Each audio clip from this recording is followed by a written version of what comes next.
Conscious monkeys, before we start the show, I must warn you that there are ads throughout this podcast episode. If you'd like to get the show ad-free, you're able to get access by downloading the official Traveling to Consciousness app.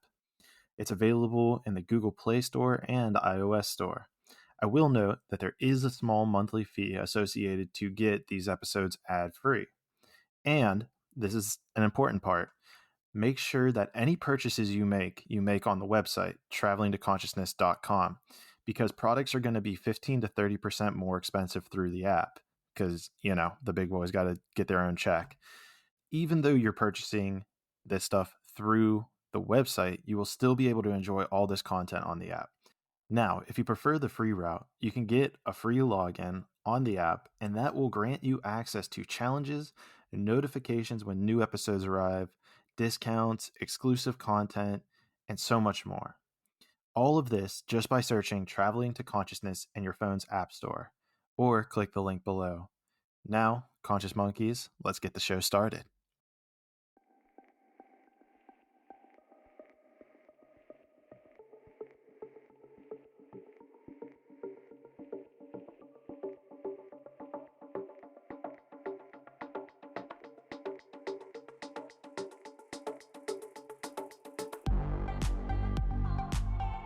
Traveling to Consciousness, exploring spiritual journeys to find answers in uncertainty.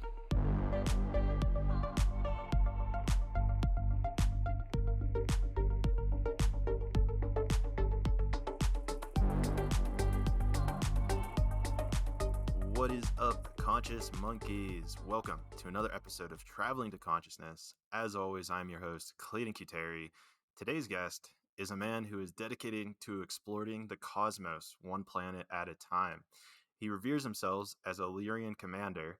He drops fascinating TikTok videos that span from astral traveling, energy vampires, different alien species, the whole reptilian agenda, and scientific improbability of the moon. Guys, get ready to expand your mind with this one. And so, Conscious Monkeys, welcome to the show, Vincent King Cassius Cain. Cassius, thanks for being here, man. Thanks for having me on, and you're good at that intro, man. Wow. I appreciate it. I mean, that might be one of the most holy shit, what's about to happen intros I think I've had yet. That's amazing. Yo, we were, just so you guys know, before we even started the podcast and started this, we were having deep conversations, so we're like, okay, wait, let's save this for recording. So we're already deeply excited for all the stuff we're about to talk about right now. Get ready for that. Oh man, so yeah, it's always a fascinating ones whenever you're like, okay, we got to bottle this up, we got to slow down a little. We're not even recording yet. For real. Let's start off though, because some of these ideas, if you were to bring them up to me 3-4 years ago, they would have broke my mind. I'd have been like, okay, next podcast, these dudes are insane. Yeah. So let's start off kind of at the beginning with you. What would you say was, I love asking this question, what was the very first thing when you were a young little Vincent Cassius? What was the first thing that you wanted to be when you grew up? I love this question. I wanted to be so many different things. Now, I remember at the beginning, I wanted to be, what was it? I remember in the middle of elementary school, I wanted to be an architect. I don't know why, but I wanted to be an architect. And then as I started getting older, then I was always into videos and stuff like that. So I started branching more into, my mom wanted to be a marine biologist. So I was like, okay, I want to be that. And I was like, actually, I don't. So I changed what I wanted to be so much. But I remember I was always very empathic and I could read energy really well, but I didn't even know what it was at the moment. I could just feel and understand people without knowing how I knew that. So, and I was really good with kids, still am. And there's this weird connection I have with kids, like they're attracted to me and I'm attracted to them. So now I work with kids a lot, and I knew instantly I wanted to do something with kids and working with a lot of people because I loved video and people. So then I realized I actually wanted to be on TV and do all of that. So, but then I was also getting the spirituality. So I was like, I don't know how I could do that. So then I noticed, why don't I just be my own TV, radio channel, something like that. So then I decided I wanted to be an influencer, which was really hard area to get into. I studied a lot. And then COVID happened right before I was going to go to school. So then I end up being a TikToker, and that was like random, right? So it was like the universe had other bigger plans for me. So now I know what I wanted to be, but then it was like I was hopping from so many different things. It was wild, man, a wild journey. I was going to say, I mean, just even in that explanation of it, it seemed like you were bouncing back and forth between things left and right. It was crazy how it was pulling Yes. you everywhere. Yes, but I was always one thing that stayed was that I was always into astral projection. That was one Mm. thing that baffled me was astral projection. Movies always inspired me and they still do. The universe loves to talk to me through visuals and I'm a visual learner. So one thing that stuck was I was always into videos, always making videos, and I was always into astral projection. This is before it was popular and I didn't understand. Like right when I heard it, I was like, "That's real."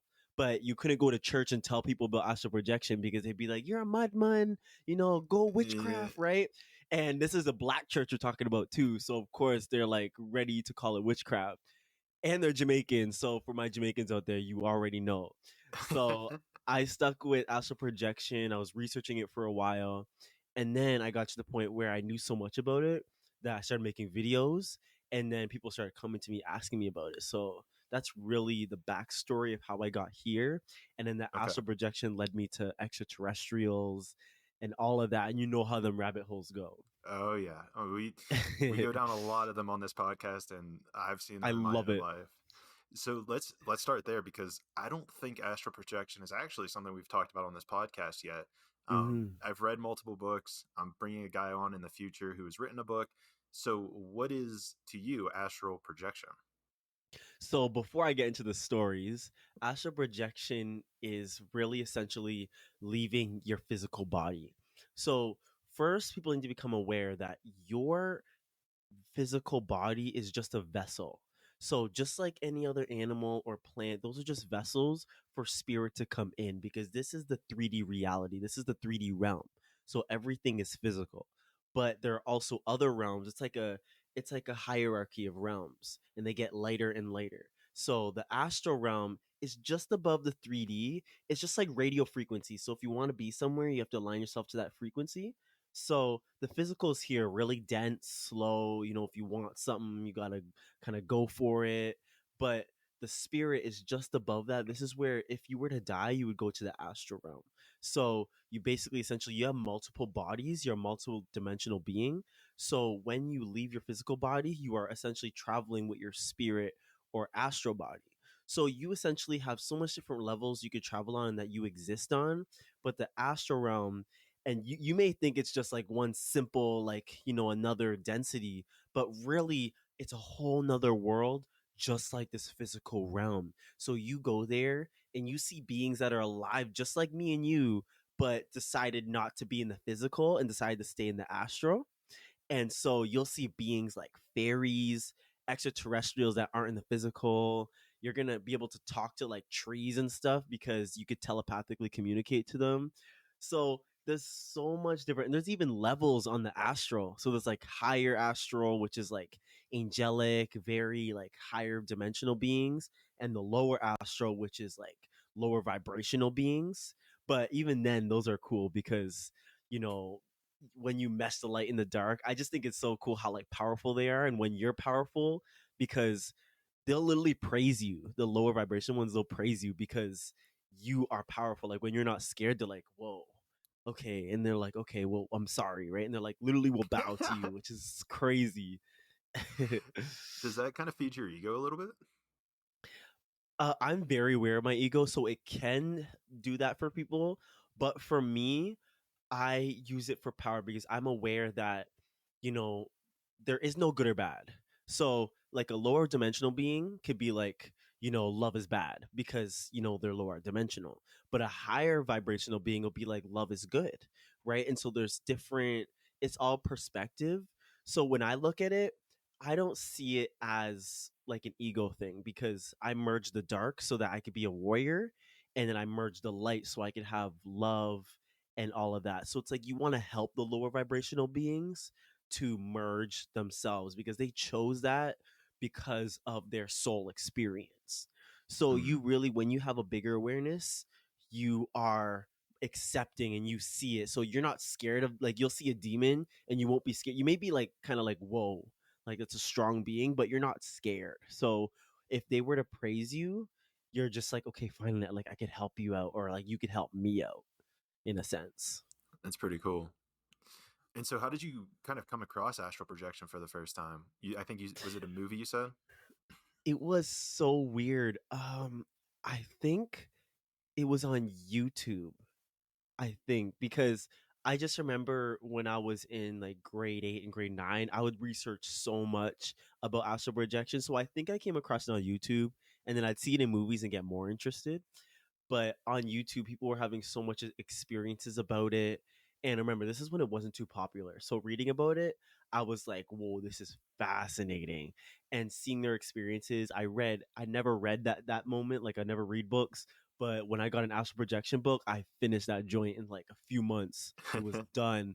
And no matter what, it just fascinated me. And I would try, like, even I would tell my whole house to be quiet so I could astral project. My mom would tell me this all the time. She's like, yeah, you would always tell everybody be quiet so you could astral project. And they're Jamaican. They wouldn't be quiet. So I tried, but I think YouTube really made it powerful for me, hearing other people's stories and like trying to combine it to learn about this realm. It's like literally learning about a whole new realm of existence. In my mind, Mm. it was real. And then I figured out later how I knew it was real, because I was a starseed and the people I come from love to astral project, but I didn't know that at the time. I just knew it was real. So it's really a deeper experience soul wise for me. Well, we're going to for sure get to the star seeds. And I saw that you said kind of in all your bios that you were a Lyrian commander, and I want to dive into that. But while Yes, we're I'd on love to. this, beautiful.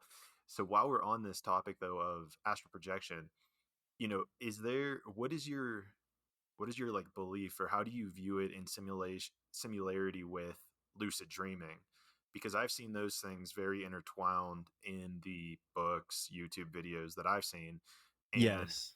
quite frankly, I think that there was one dream I had where I was astral projecting, which was weird, but I'm still working on those powers. So it's not as maybe easy for me because I think I come from a different starseed cluster. So just in your Mhm. mind, what's that connection between astral projection and lucid dreaming? So I am now working on lucid dreaming more because I realize the power of it. But astral projection is essentially just leaving your body. So it'll be more real. It won't be jumpy. It'll literally be like you are there, which I have a lot of. And I always astral project in my sleep. And so I will go to different realms, but I only go where the universe wants me to. I remember, Mm. this is a story I could tell later, but I could briefly go into it. I was in a lower realm for 72 hours. I was there for 72 hours there, but here it was only a few hours. So I was there to learn a deeper lesson in this lower vibrational realm, but the universe sent me there to learn something. So essentially, you in the astral are just leaving your body to go somewhere else. But people they confuse the both, because lucid dreaming, you're just traveling your dreams, which is another realm in its own, because your consciousness is not here anymore. If your consciousness is not with your physical body, you're not looking out your eyes and moving your hands, you're not physically with your body anymore. So your soul may be in your body, but your consciousness is in the dream realm, which is really in your mind. And from my understanding, it's more just in the mind. And I know friends and these are kids essentially I work with as well.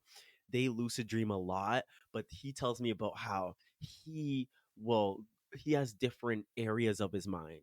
And now I saw this also in the 100, which the universe told me to watch multiple times, and I see why. But essentially in the 100, it's like this. So the kid I know is like this.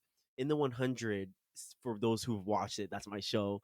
The girl named Clark, she is in a battle with some being like an AI who is in her mind, and they're battling for her body. So she's like, "Get out of my body!" But they're battling in her mind, and they call it the mind space. But she has different mind spaces. So like she'll go to, like, for example, she'll go to like when she first landed on Earth, and she'll go there and she'll talk to she calls it they're like I forget what the word is, but they're essentially just figments of her inner mind. So there'll be like people she knows of in real life, but they are figments of her subconscious mind that she's speaking to.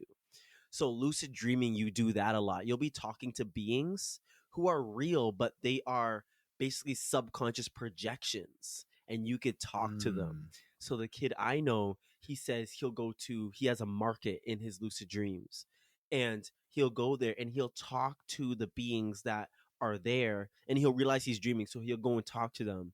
One rule he says is don't tell them that you're dreaming or that they're fake, because they'll either get mad at you or they'll be like, yeah, we know, I've heard right? that before. So they already know because they're real. They're just their jobs are different. So they're different forms of conscious beings. So you could talk to them and they'll give you information either about your subconscious mind or about the universe in general. So there's a lot of power you could get in lucid dreaming, which I want to accomplish too. But again, my dreaming experience is very between both. Anytime I go to sleep, I'm either astral projecting or I like partly lucid dream where I'm like, am I dreaming? And I'm like, nah, I can't be. I can't be. So I'll be in a mix of those, but I do have a lot of beings who will come to talk to me, or I will go to realms where I have to do something. And then when I get out, I am like I learned something, but sometimes I'll still have that energy. So like for example, quick, I'll use my dreams to help me in the physical. So I was doing a presentation at an elementary school, and before the night before I was presenting in my dream. So I was there and I was doing the Mm. presentation, but if I made a mistake, everybody would stop and someone at the back of the class would be like, oh wait, no, but it's like they were helping me, like they were guiding me. She was like, no. So everybody would stop and she'd be like, no, okay, next time talk like this and don't do this. And I'd be like, okay. And then I'd resume and then talk again. So it was like someone was helping me through my dream, but they were doing that so that I could do the work I needed to do in the school. So there is so much That's different trippy. powers. Yeah, it's so cool. You could do so much in the astral or the lucid, but no matter what you choose, there's power in both. You just have to choose. So it's kind of a two-part question here. Well, first of all, power of choice that you kind of just illuminated is super powerful in its own rights. The next thing though is that is itching at me is to get back to that story you were saying where you went into a lower dimension in order to learn a lesson. Yes. Because the way my mind works, number one, I'm curious about how the universe guided you there, and then obviously the lesson. But like the way my mind works and kind of that it's been warped in the society, and so assume that I'm talking on behalf of society in air quotes. It would feel like you're kind of saying like, I really hate to say this because I get these comments so many times on my TikToks, but the idea that you're kind of doing the devil's work because you're going down into lower vibrations, you're going down into the underneath to do work and to learn a lesson. Mm-hmm. So I'm curious, I guess, how your story works with that and the way that you would view it with regards to, screw the average society. Just I just love to hear how the universe took you there and like what the lesson was that you learned. Okay, so the universe talks to me a lot. Now, I thought that joint was craziness, but I'm convinced now. Like, no matter what, it'll always tell me. So like, I'll get that straight up, and we could talk more about that later as well.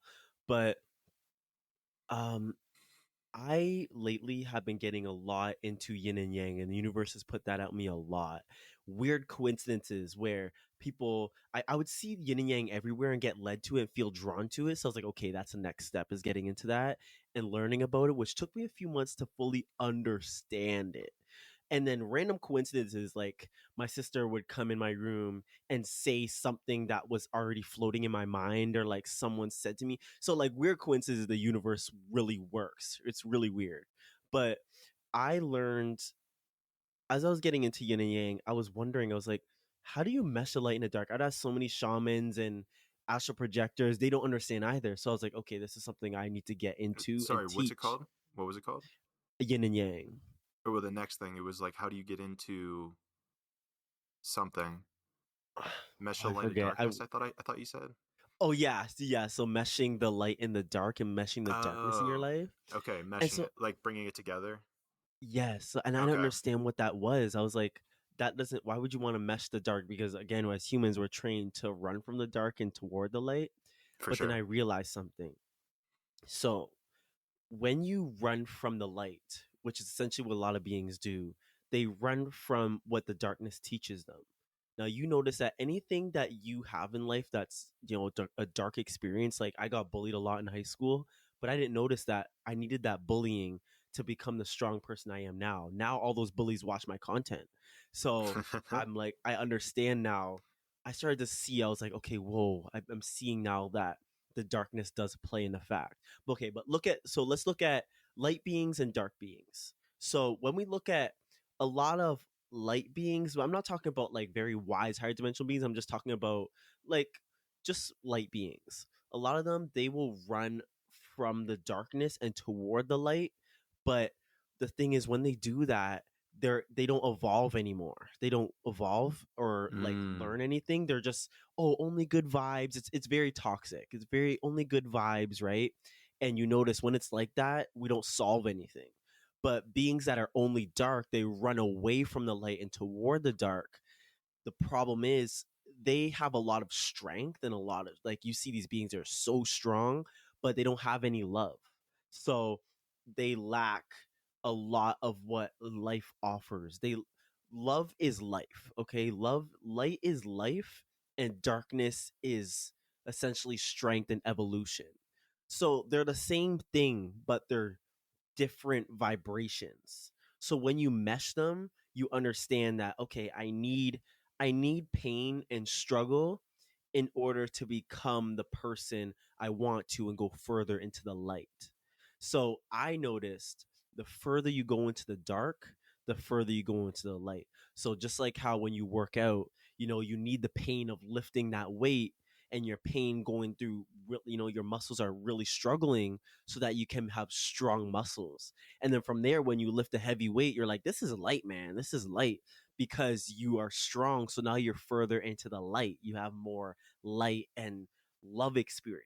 You see what I'm saying? Oh, for sure. I can totally project my own past. I had a bully myself in high school, and I had sexual trauma from a young age, and it takes Mm-hmm. that moment of evolution. I had like almost six figures in debt coming out of college. Conscious monkeys, I need to tell you about these psychedelic fabric mushrooms that are absolutely incredible that I've just come across. They're all one of a kind and are honestly a perfect trip buddy. They're an incredible addition to anyone's like house or room who takes psychedelics and you have a certain spot that you like to go and relax. You're going to have to check out these Aquarius mushrooms. These high-end mushrooms are made with 100% recycled material and are all one of a kind.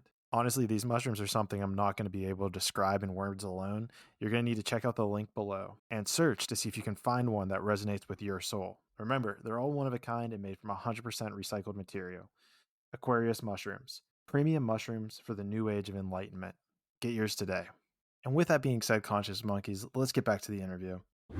And it takes, exactly what you're saying. I can see from my own progression where having those quote unquote negative, but let's say that those polarizing instances, it helps you transcend them. It helps you understand. It helps you relate with other people as well. Yes, 100%. So I try and get all my followers and all the people that watch me or that live near me to understand this. But humans struggle with that concept of embracing the dark.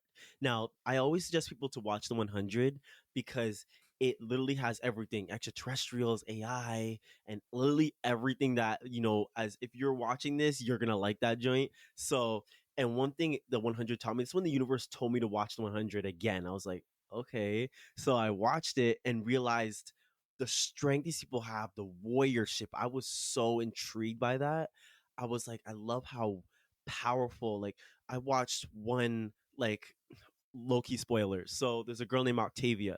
She starts out really weak at the beginning. And I always loved kings and queens. I was always drawn. This is where we get to the commander stuff, but this is a brief overview. But I was always drawn to kings, queens, royalty, everything like that. And I didn't understand why. But Octavia, she started out really weak, and I love characters like this. She starts out really like that, and then at the end or near the end, she gets really strong and she becomes a queen, and everybody Mm. looks up to her for her strength. But you watch her go through this pain and struggle the whole time, fighting her whole life, and then she becomes a queen. And I love that. And I try and get people to understand that.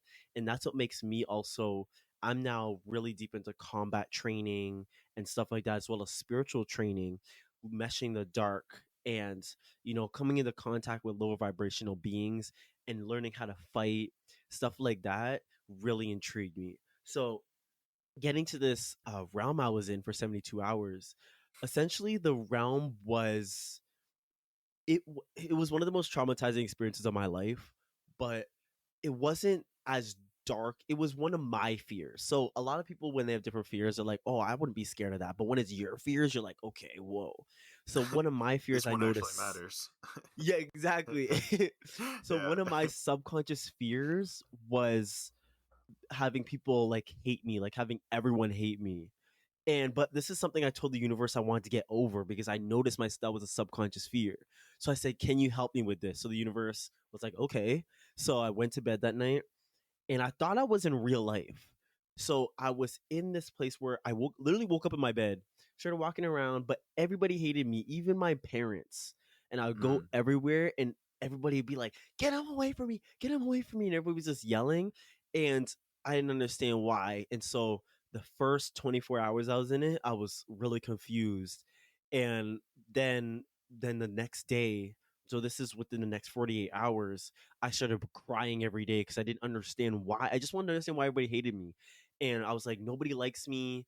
And how am I going to live my life?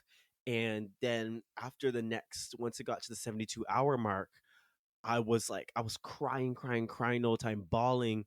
And then I said, wait, I don't need nobody to like me. I could just be me. So I said, you know what? I'm done. I spent 2 days, crying, trying to figure out why everybody doesn't like me. I'm gonna just be me now. And as soon as I said that, and I literally stood strong, I started like the world started like stretching, and I started getting sucked out. And I was like, what's happening? What's happening? And I look around, and literally the whole world was stretching. And then I woke up on my bed, and I was like, whoa, right? And I was so scared. I was like this, and the energy I noticed it was just like a dream or an astral projection, but the energy was still there. Like I was still energetically there. That's how I knew it was an astral Mm. projection, because I was actually aligned to that vibrational frequency. So I was still really scared, and I was breathing. I was like, okay, whoa. And then my mom and my sister randomly ran in my room, which they never do, and they ran in my room and started hugging me up. And so that's why I was like, hey, universe speaking, because they never do that. They never just come in my room. So they ran in, but I was scared. I was like this because I thought they were gonna try and like fight me. And they were like, are you okay? And I was like, and then I realized, and I was like, no, no, no, I'm fine. I just had a crazy astral projection. And they're like, okay, and they started hugging me up. But I was still looking at my mom. I was like, you don't hate me, but so I was still trying to like, my mind was still trying to get back in this realm. So I had to spend the rest of the day energetically raising my vibration again, which was so hard. But I spent so long asking the universe, why? And it told me for a lesson. And I was like, I don't know what lesson. That was just traumatizing. And then Yeah. later on, I was like, oh, and then I saw that I actually asked for it. So the universe is way more intelligent than you. You could ask for something, it'll be like, okay, and then it'll give it to you, and then you'll be like, why? And then you see after. So, it may not sound traumatizing to some people, but to me, that was me handling one of my darkest, deepest fears, and still to this day, working smallly in it. So it's a huge journey and experience when it comes to stuff like that. That's so wild. That's so wild because I've seen similar stuff like that in my life.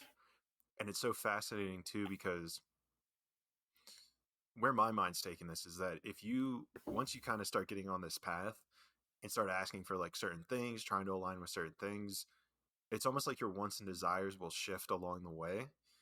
And it becomes Mm-hmm. crazy because you start realizing, like, something for me right now, like the last year of my life has been very much like, I don't care about money. Like, as long as I'm helping people, as long as I'm raising my frequency and everybody else around me on all levels of existence, then life is Mm-hmm. good. And now I'm starting to kind of hit that teeter spot of like, but money would be dope, you know? And so it's really interesting how you kind of shift your free. You can almost shift like those wants and desires, because now it's like, all right, universe, like what's blocking me from money? Like help me fall into that Yes. frequency to like get that money and make that, next evolution in my life and in this progress and this destiny that is this experience of being Clayton. Yes, that's so crazy you say that too because it's so true. Like I first I was like, "Oh, I don't need money that much. Like money is just whatever." But then I actually realized, "Okay, wait, I'm in the physical realm." So, cuz I was trying to like get out of this realm. I was so spiritual, like literally everything to this day is still energy and like I see and like feel people's souls and like their timelines before like I see them. And like if I touch them, I could like feel everything about them. But I really got deep into that in the spiritual training when it comes to that. But then I realized, wait, I'm in the physical realm, so I came to this realm for a reason. I started to understand why I came here. So I was like, I need to get stronger physically.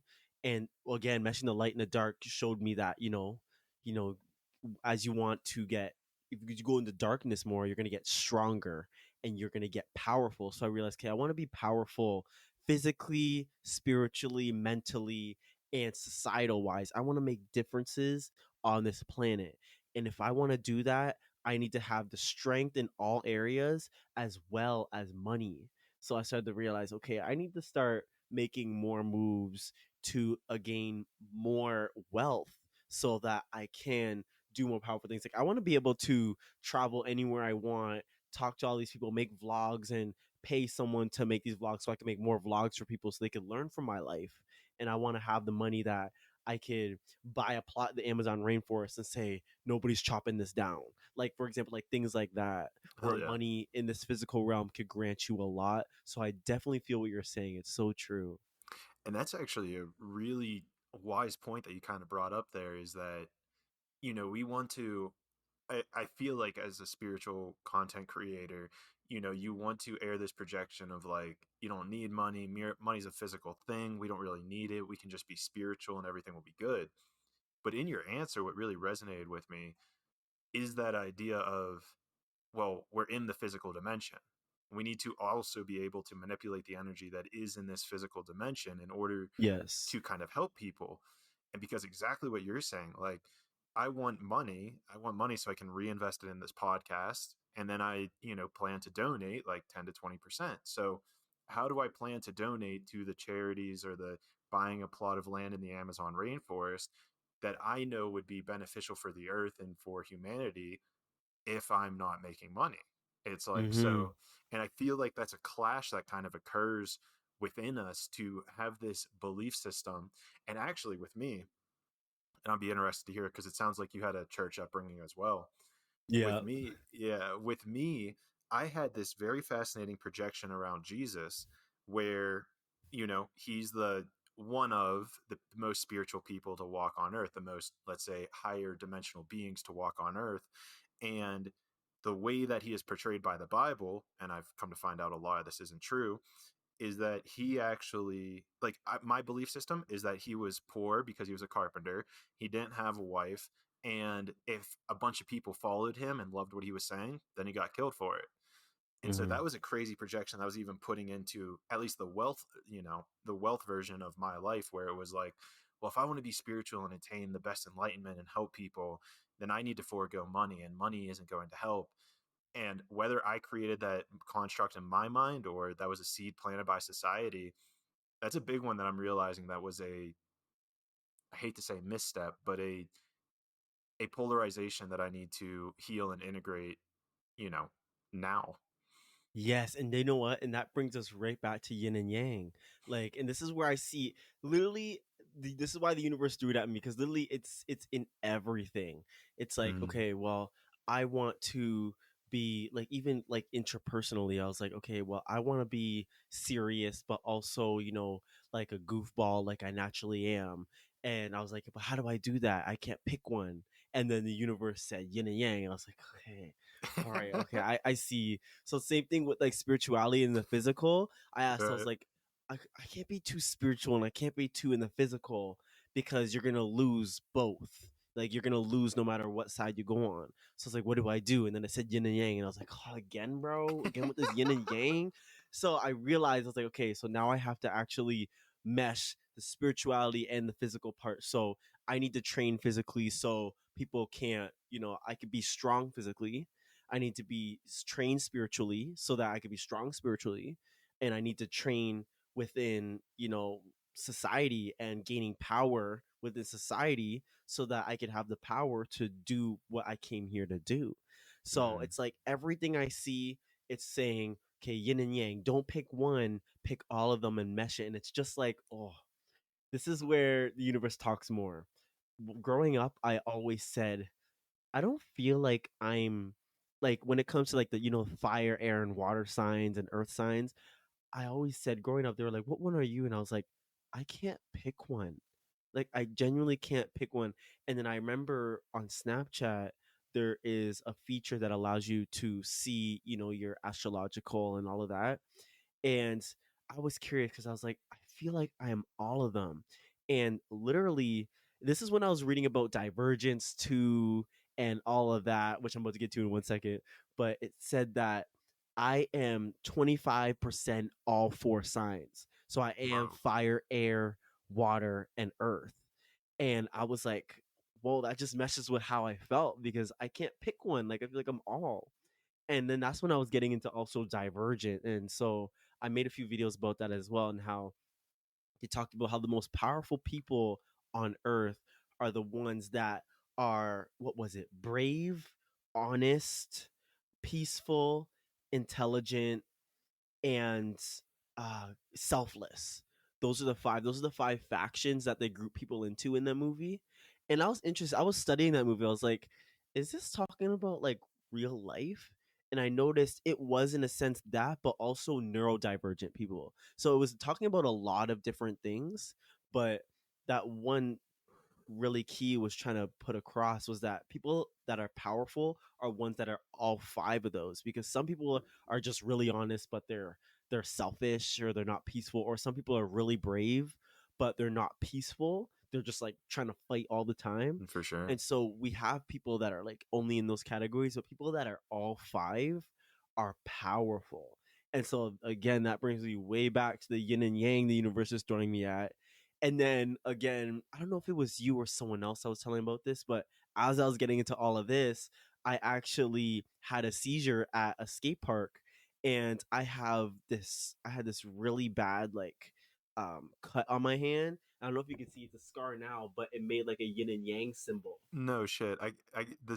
The quality's a little low right now, but I'll have to go back and watch it. If Yeah, anyone's you'll watching see on it. YouTube, check it out. But you guys will see. So it looks like this. Like it looks like two fish Come back to chasing your each mic a other. little bit more. Come back to your mic a little bit Oh, more. There you go. you guys can hear me better now. So like Yeah. it looked like two fish like chasing each other, and I got this, and I was like, what? Like, stop this. So it gets to the point where it's kind of scary because the universe is like, get into the yin and yang. And I was like, okay, I'm listening now. I'm So here. for all of you, yin and yang in all forms of your life will mesh. It will make you powerful. It'll be hard at the beginning because you've been so much going to the light that you're going to have to delve into the darkness, and you're going to be essentially a warrior. But once you delve into the darkness, then you can find that balance in between, and then you definitely become like one of the most powerful people on the earth, because not much people do that. And even to expand on this, I'm all on board. First of all, let me just put that out there. I'm all on board with this. But to even expand further, right? If you look at the yin and yang, there's a little bit of light in the dark and a little bit of dark in the light. Yes. And it's almost like that's the point of expansion. If you're going to go so deep into the dark, you have to navigate through that tail, through this mystery of darkness.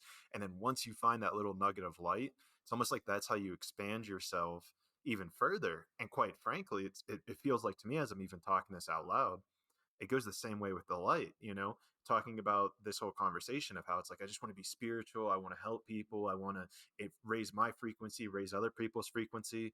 And then you come all the way to that little dark spot, which is now the money issue, where it's like, I guess I need to redefine my relationship with money. Like now that's my Mm-hmm. like portal. It's almost like my portal into the dark. It's like, okay, why do I believe that, either money's bad or it's not needed, or to be Mm-hmm. enlightened, you don't need it. And it kind of creates that cyclic structure almost. It's almost like it's almost like there's borders between the yin and yang, but in order to get to the light, you got to go through it into the dark, and then almost like, I guess theoretically, a black hole where it's kind of like you got to just drop in to get to the other side. Yeah, you know what is my perception of it, and this is what I've learned from my experience, is that if you are when you're in the light, there's always that little bit of dark, like you said, but in the darkness is always that little bit of light. So it's like when you are traversing the darkness, that little bit of light is essentially because you're traversing the dark, but there is good in the dark, or Mm, there's positivity in the dark as well. There's also darkness in the light. It's just like how when you're running from the dark and just toward the light, there is darkness in just staying in the light.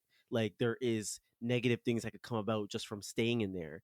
But when you're in the dark, there's also light that comes about from being in that dark, which is, becoming more powerful and strong. So I noticed no matter where you go, you are if you are in the light, there's always that little bit of dark you're gonna face because you can't just stay there, else you're not gonna grow. Right. So it's right. like, okay, that's the dark. But then when you're in the dark and you're working out, you're going through all your challenges and you're facing your fears, you're becoming stronger, which is that little bit of light that you gain from being in there. So that is my perception of it. But I love hearing what you said about that because it makes so much sense too. I feel like we're almost saying the same thing, maybe just in different Yeah. ways. Because it's Yes. interesting too, because with my life, based on like the past lives that I've found in different modalities, I've realized that I've mostly picked male like 9 times out of 10 in my life, usually like more fit, usually more muscular. And, what I've realized, and I'm actually just putting this together as we're talking about it, is that I'm very much like, just universe, just show me whatever it is I need to fix. I'll fix it. Like, let's just do it. I understand that there's going to be pain. I understand that it's going to be difficult. Just show me and I'll like Hmm. integrate it and figure it out. And a huge life lesson of mine that's been coming up recently within the last couple months is patience. It's like, just be patient, just relax. And I'm like, I was like, motherfuckers, like, no, like, show me what it is I need to do. Show me the block. And meanwhile, it's like, yeah, your block right now is the fact you feel like you need to be doing something. Like, just be Yeah. patient. I'm like, I'm like, fine, I'll listen. That's crazy you got that. I actually had that too because I've been Right. really like rushing myself. And then the universe was like, because I haven't really been feeling like this was a few weeks ago. I didn't feel like talking to anybody. I didn't feel like going anywhere. I really just wanted to watch the 100, which the universe kept telling me to watch. You say it one more And time, I'm gonna have to watch it. I think you actually I think should. I I need was to. like, it Yeah. kept telling me watch it, and I was like, bro, I watched that years ago and I loved it, but I was like, why again? I see why now. But it kept telling me watch the 100, spend time just by yourself, maybe smoke some weed, which is only at night, and meditate. And I was Mhm. like, but I feel like I need to be making content. I need to be writing my book. I need to be joining podcasts and doing my podcast.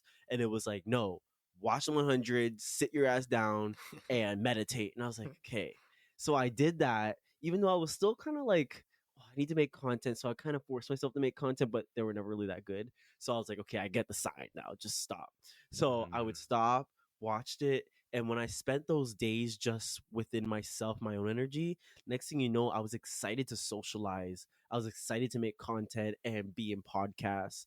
And then I felt ready. And I came back as a new person. So the show even was saying things like that show is super spiritual. So it taught you a lot about meshing the spiritual and technology and all of that. But it gave me a lot of room. It taught me a lot to teach others, like to make content with, but also interpersonally. So when I came back after like a week or two, I was like, whoa, I feel like such a stronger person. Like I'm a completely more advanced version of me. Like it's like I stepped up. And so I notice now, and we keep saying this, but like when the universe talks, listen, right? It said wait. So and I was really impatient because I'm like, I don't want to wait around. But essentially when you wait, you give yourself room for growth. It's like when you work out a muscle, you have to stop working out so that it could grow for a minute and you could sleep and then it could grow. So I saw I was like that and I was like, okay, I guess I see what you mean about patience now. I see the parallel. Yeah. So multiple times in this so far, you've talked about like just listening to the universe. I feel like that's something that could come across pretty abstract, right? Because it's not like, I guess tree's going to barge into my door and be like, you need to do this, you know? So, Hmm. so how and in what ways do you quote unquote receive messages from the universe? So I'm very, people would consider me advanced. I wouldn't say I'm advanced. I'll say, I guess you could say that, but I'm more intermediate. Like, I'm not a beginner and I'm not an expert. So with me, I've kind of perfected talking to the universe in a way, because first I thought it was weird. I was like, no. But then I started reading people's experiences and getting a little more open to it and learning about how the universe is scientifically an alive being. That baffled me. And I was like, whoa, okay, so this is a grander being, just like how our cells have consciousness and they make a grander body, and how we control the cells through the mind. Like, to our cells that are conscious, we are the universe to that little cell. So it's the same thing for us. We are the cells of the grander universe. Mm. Scientifically, this is like not no woo woo. This is for real. So when I learned about that, I was like, okay, let me be a little more open to it. And then it started talking to me. So the classic one is like numbers, but it gets to the point where it'll just show me a number, and I'll be like, okay, like I've delved into them enough to know what each number means. So if I go for a walk, the universe will be like, go that way. And I'm like, okay. I walk that way. I just feel like this urge to go that way. And I'm like, okay, universe saying go over there. And I go over there, and then I run into someone that, I always wanted to see, or something like that, like weird coincidences. So it'll talk to me a lot through the numbers, right? If I'm overthinking, it'll send me the ones and the twos. And it's like, remember, focus. I'm like, okay. And then when I'm better and I feel I'm on the right track, or I'm training really hard and working really hard, I'll go for a run. Universe say go that way. So I'm like, okay, I feel like going that way. I'm gonna go that way. Then I see sevens everywhere, or I see someone painted a random yin and yang symbol on the wall, and things like that. And I'm like, whoa, okay. So numbers, people too. Like, like this is a little example. Um, I remember this is when I started asking the universe. I started like I was like seeing if it would work. So I told the universe I wanted a selenite bracelet. So you guys know I wear on my bracelets. So I wanted a selenite one, but my mom was like, they don't make selenite because if it gets wet, it's gonna dilute, or it's like water soluble. So I was like, but I still want it. I still want it. So I put that out in the universe, and I walk into the store, crystal store, and there's a selenite bracelet just sitting at the door, like it was meant for me. There's no other in the store, it's just sitting there. And I looked at it, I was like, do you guys have any more? They're like, no, that's the only one. And I was like, whoa. And it's the same thing for like these plants. Like, I always wanted vine plants in my room, and I put that out in the universe, and I was like, I'm gonna get them, I'm gonna get them. And I remember I kept looking around, but they're too expensive, and I was so mad. And then my aunt texted me randomly, and she's like, hey, so I was in the store and I saw two vine plants, and I instantly just thought of you. But she didn't know that I wanted vine plants. She's like, I Right. just instantly thought of you and was wondering if you wanted them. I was like, hell yes, right? And so it's kind of, that's when I was testing it out, and I was like, okay, this is kind of scary now. Like, it's just genuinely doing that, like putting it out for you. So now the universe speak to me through, if I meditate, it'll just speak to me through my mind. Maybe it'll just throw visions in my mind, things like that, or my dreams especially, right? Or astral Mm. projections. But think about it like this: the universe is, it's a bigger organism than us. It's very more intelligent than us. So it'll speak to you through the realm that it is. So if you want something, you'll put that out there and align your frequency to it. The universe will make things, it will move around the world to get you that. And you'll be like, I don't understand how the universe did that, but it did, because it's way more intelligent than you. So it's going to move things around. It's like a chessboard. It's just going to move things around so that you get to your goal. So anytime I want something where I talk to the universe, it's either visions, numbers, people, or just random symbols. Anything that's around you, it'll just talk to you through the physical realm, essentially. And what's crazy about this, I want to expand, and maybe this is actually going to give you another modality to communicate with the universe. What was coming through to me as you were talking about this, you're talking about it as if the universe is its own thing, which I'm all on board with. But I was thinking about it even as like the Earth itself is like its own, it's its own intelligence. Yeah, and so where I want to take this is I've noticed that I've gotten a lot of messages from the universe through insects and through bugs. Like, Yeah. yeah, and so a big one for me is like ants. Like if I find an ant crawling on me, it means to like keep going because ants just go forever. Like they persevere. And it's interesting too because Mm. actually this morning I found a moth that was dead on my windowsill, and I'm not sure what that means because I haven't. Because see, what I do is I usually, like with numbers, I'll do some research. I'll go online. I'll be like, what does an ant mean? And you'll see all these different Yeah. things, and then I'll just figure out which one resonates the most with me, or what thoughts I was thinking when I saw that ant, or all these different things. And then it's like, oh, like that's what the universe is trying to communicate, whether it's in numbers Yes. or insects. Definitely. You know what? As you get more spiritual, I like that you said that because as you get more spiritual, you add on. So first for me, it was just numbers. And then I started coming across people that were like, oh, it'll talk to you through different coincidences and people. And then next thing you know, it started happening. So it's like the universe waits so you could perceive it in certain ways. And it's Mm. always dependent on the individual. So some people, it may be numbers or like animals, like you said. I get that sometimes as well, not as much as you though, but um Overhearing like sometimes. conversations. Yes, I remember because I'm really into felines and stuff like that, and that's for the starseed stuff we're about to talk about after.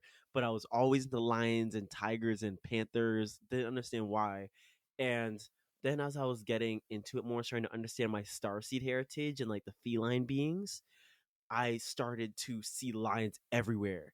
Like I went to a party and randomly someone had like a tiger tattoo on them. They weren't even talking to me. They were just like, yeah, talking, and I saw it on their arm. And I was like, whoa. And then we went for a drive, and then I saw a giant like panther sign that was just like BU. And I was like, whoa, like so crazy. But they just randomly everywhere. And it's like, I don't know if you guys watched the 100 too. It talks about this as well. When she's in the mind space, the universe is like leading her to where she needs to go, as it's like a infinity symbol. So I made a video about this already. If you guys probably already seen that, but she's walking through the mind space, and then the crosswalk sign is an infinity symbol. So she walks, and then it changes and says stop. So she stops. And then someone walks by and they have an infinity symbol hairstyle. So she follows it, and then she looks after. She's like, where do I go now? Where do I go now? And then some little girl is biking by and she has an infinity symbol sweater. And so she's following it. So it's exactly like that, where it's scary because there's no way it can't, there's no coincidence there. So you're like, there's definitely some intelligence with this. And when you get to extraterrestrials as well, they talk about how they don't even understand how the universe works. They are studying it as well. So this is way beyond even our civilization because they know it exists. And I read a lot about these high vibrational and lower vibrational extraterrestrials.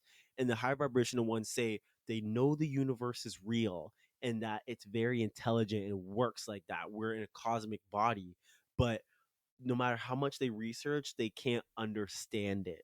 So it's good, and they're millions of years evolved. So they say, don't try and explain it, just accept it and know it's real, because that is the spiritual evolution of beings. There's technological and spiritual, but the spiritual one will lead you down that path. And then you'll realize more of how the universe works when you go up in density. But from where we are, you're not going to really find a good explanation other than the science ones we have now. Yeah, that's really fascinating because, almost that idea of like just experiencing. And that's kind of the intention I've almost been trying to start putting out with, especially with regards to money or, these things that I want is like, I just want to experience a podcast that has 10 million downloads per episode. I just want to Mm-hmm. experience, having my own jet. And so it's really interesting you put it in that terminology because it's honestly a really great reflection of what I've been dealing with recently in my life. And then Mm. furthermore, how is it that are you communicating with these aliens? Are you reading about it and it's resonating with you? How are you kind of coming across this information? Conscious Monkeys, I need to bring your attention to this company that I've been using over the past few months, and probably longer now if you're hearing this, that has absolutely changed the way that I'm actually interfacing with the world. It's a company by the name of Conscious Technologies. And what they do is actually create these harmonizing units.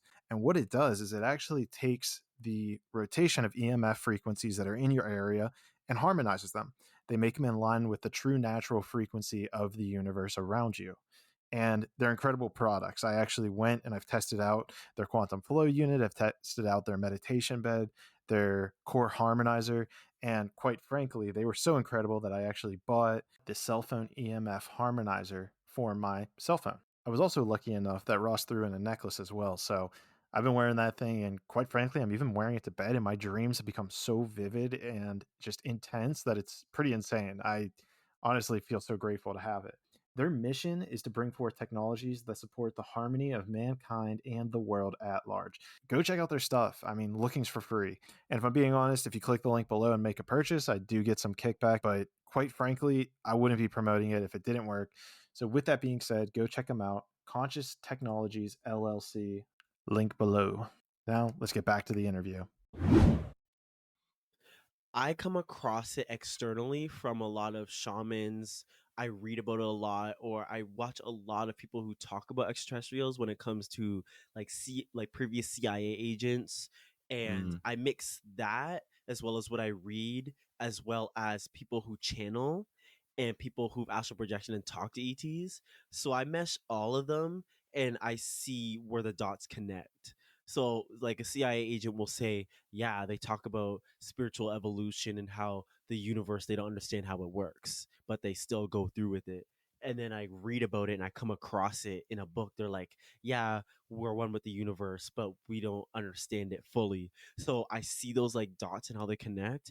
And I'm like, okay, there's truth here and here. It's like the universe is trying to tell me what is the truth and what is not. So I definitely recommend for people as well, if you're trying to get into stuff, especially like if you're reading about flat earth theory, which is not, by the way, I researched into that. You got to get into everything and get so many different sources so that you know what the truth is. And I do have some experiences with ET beings, but I haven't really communicated with them. They're more around me a lot, and I feel them. I feel them around me. At first, I thought they were just spirits, but then I realized later through shamans that they're like ET spirits, which is super cool. But I definitely can't wait to get more into speaking with them, because that's something I want to do a lot. But I think I'll probably do it through astral projection more. Like, I Okay. think that'd be a more fun experience. Well, I mean, and it sounds like certainly you have a proclivity towards, so it sounds like that would be ideal for you to do. Yes, I'm so drawn to extraterrestrials and all of that. And I realized, and that's what has brought me to star seeds. Mm. So I didn't even know what that was before, but I started talking to a lot of my friends who randomly coming across people I'd meet, other influencers who have other gifts. Oh, where'd he go? Oh, he's gonna come back. Looks like we're recording here by ourselves, y'all. I can't breathe. He's gonna come back. It's just the internet dropout. All right, guys, we will just wait a moment because this looks like it's gonna keep recording. I don't even know if this me talking is gonna even be in it, but we'll keep it anyways. I love how the universe just tries to stop us from talking. Like every time I do this, like the universe makes something happen. Not even the universe, just like something happens that like weird things happen that stops it. It's so weird. It's so weird. I don't want to say it's the universe because I don't even feel like the universe would do that. It's just so weird. I want to see what happens when he comes back. I think he's gonna email me. Here we go. There we are. Dude, I'm telling you, man, Awesome. it happens before. When you start talking about aliens, shit gets weird. Did that ever happen to you? Because I noticed that for me too. Sometimes people are like, "Oh, this never happened before, but it glitched out." I was like, The "Whoa." so the way it glitched out was different than I've experienced before, but it's it's been an occurrence. Let me say this: it's been an occurrence on this podcast where we start talking about something that's like high energy, aliens, fucking just out there shit. Technology fails for some reason. They don't want to hear it, bro. They don't want to hear it. I love it. It's got to be something, man. It's got to be something. And we were just getting into starseeds too and all of that, and I definitely want to hear about your starseed heritage and how you got into that and like what your heritage is. For sure. Before we jump into that, have you ever seen? There's a show I think on like History Channel, which is it's called like Skinwalker Ranch. No, I heard about that. Is it good? Dude, it's fucking trippy. Like, if you're a logical minded person and you watch that show, it doesn't make sense. Like, it doesn't. The shit that they record on video, you're like, something fucking extraterrestrial is here. Yo, definitely. I already feel that too, but I keep hearing about skinwalkers, and there are some stories around here because we live right beside the reserve too. And they already talk about some skinwalkers or like beings that, oh, okay, I'm gonna tell you this crazy story. Okay. My mom used to tell me about how I used to be scared about a floating head in my room, like a man with a floating head and no body. And she told me about this, and I was like, interesting. Okay, like that just sounds scary. Of course, I'd be scared. And then I told my native friends about it, and they were like, yeah, there's some dark being that lives like on the reserve that's just a floating head. And I was What? like, what the hell? And it made me think about the skinwalkers and all of that. Like that joint is so real. It's scary. Dude, it's fucking trippy. This shit is trippy. Like, they'll be putting like they get these like super advanced telescopes because they have pinpointed this like area where like light bends, like it'll bend lasers off like in certain degrees and all Yeah. this shit. And so they have these telescopes that have like computer data, and so they'll map like where the stars are in the universe, and they can map it based off of like this trajectory. Well, Whoa. they have these, and then they'll shoot like rockets up into it in order to get like all this data. Well, Mhm. what happens is you'll hear on like the countdowns, they'll be like, all right, we're launching the rocket in 5, 4, and then people are like, my telescope isn't working. Why did my telescope just all the stars are getting deleted? Like all the stars are deleted on my system now.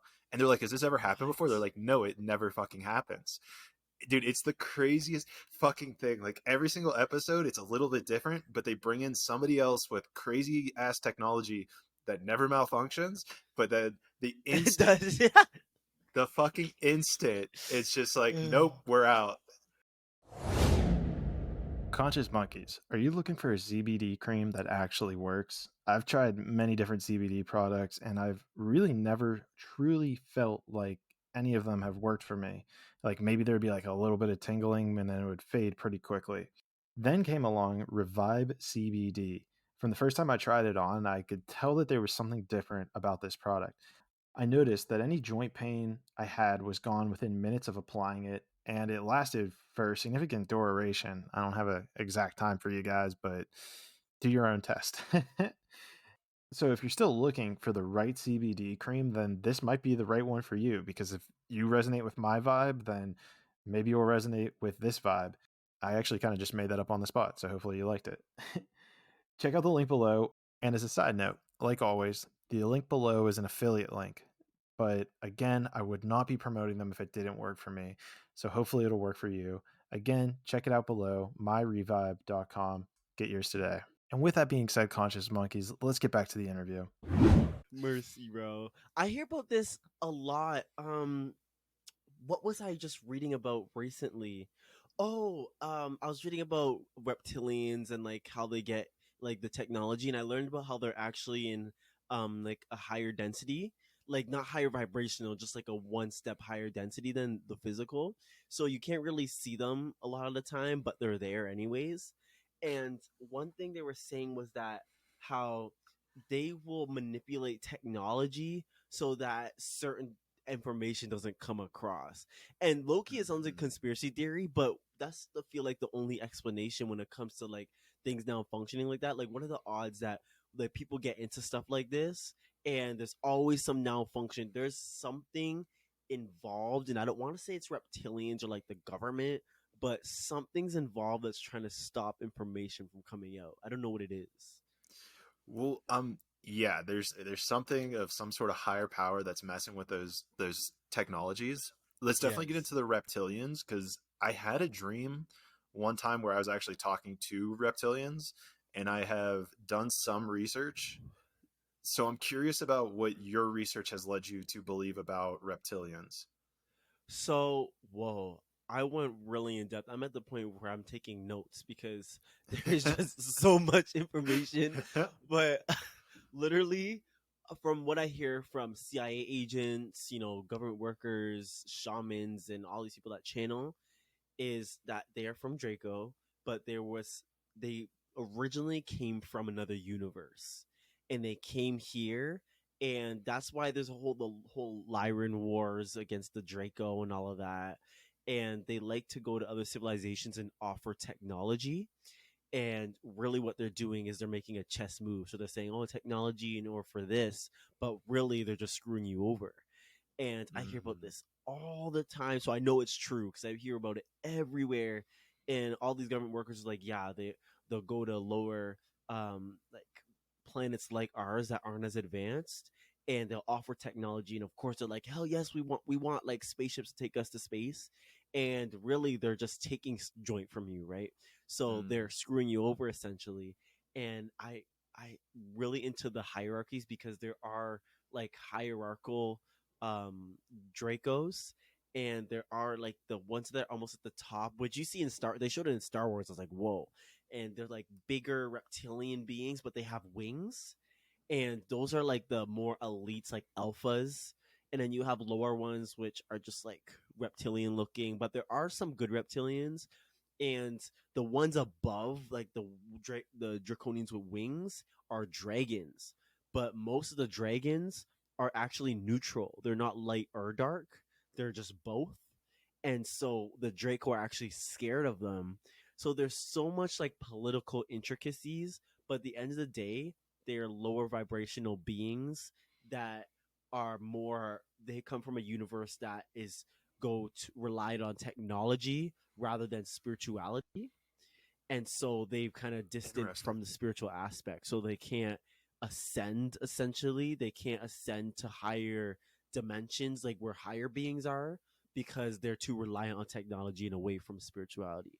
So there's a whole in-depth like evolutionary process they went through, and there's a lot of history with them that you see throughout not just our planet but other planets and so much across the galaxy. It's always you always hear about these damn reptilians. They're always like, yeah, the reptilians did this and stuff with I shouldn't even, I'm just gonna say it, the Nazis. I don't know if you heard about that, and the Dark Fleet and stuff like that. You What can't they even say that help? on Did they social help media. them? You said Yeah, they helped them.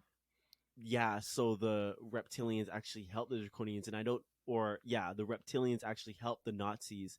And I don't know if you guys know about this, but the Nazis were actually into UFOs really bad, and they had something called the Bell, which was like a anti-gravity floating flying saucer. They had so much like technology. They were really hard into Antarctica.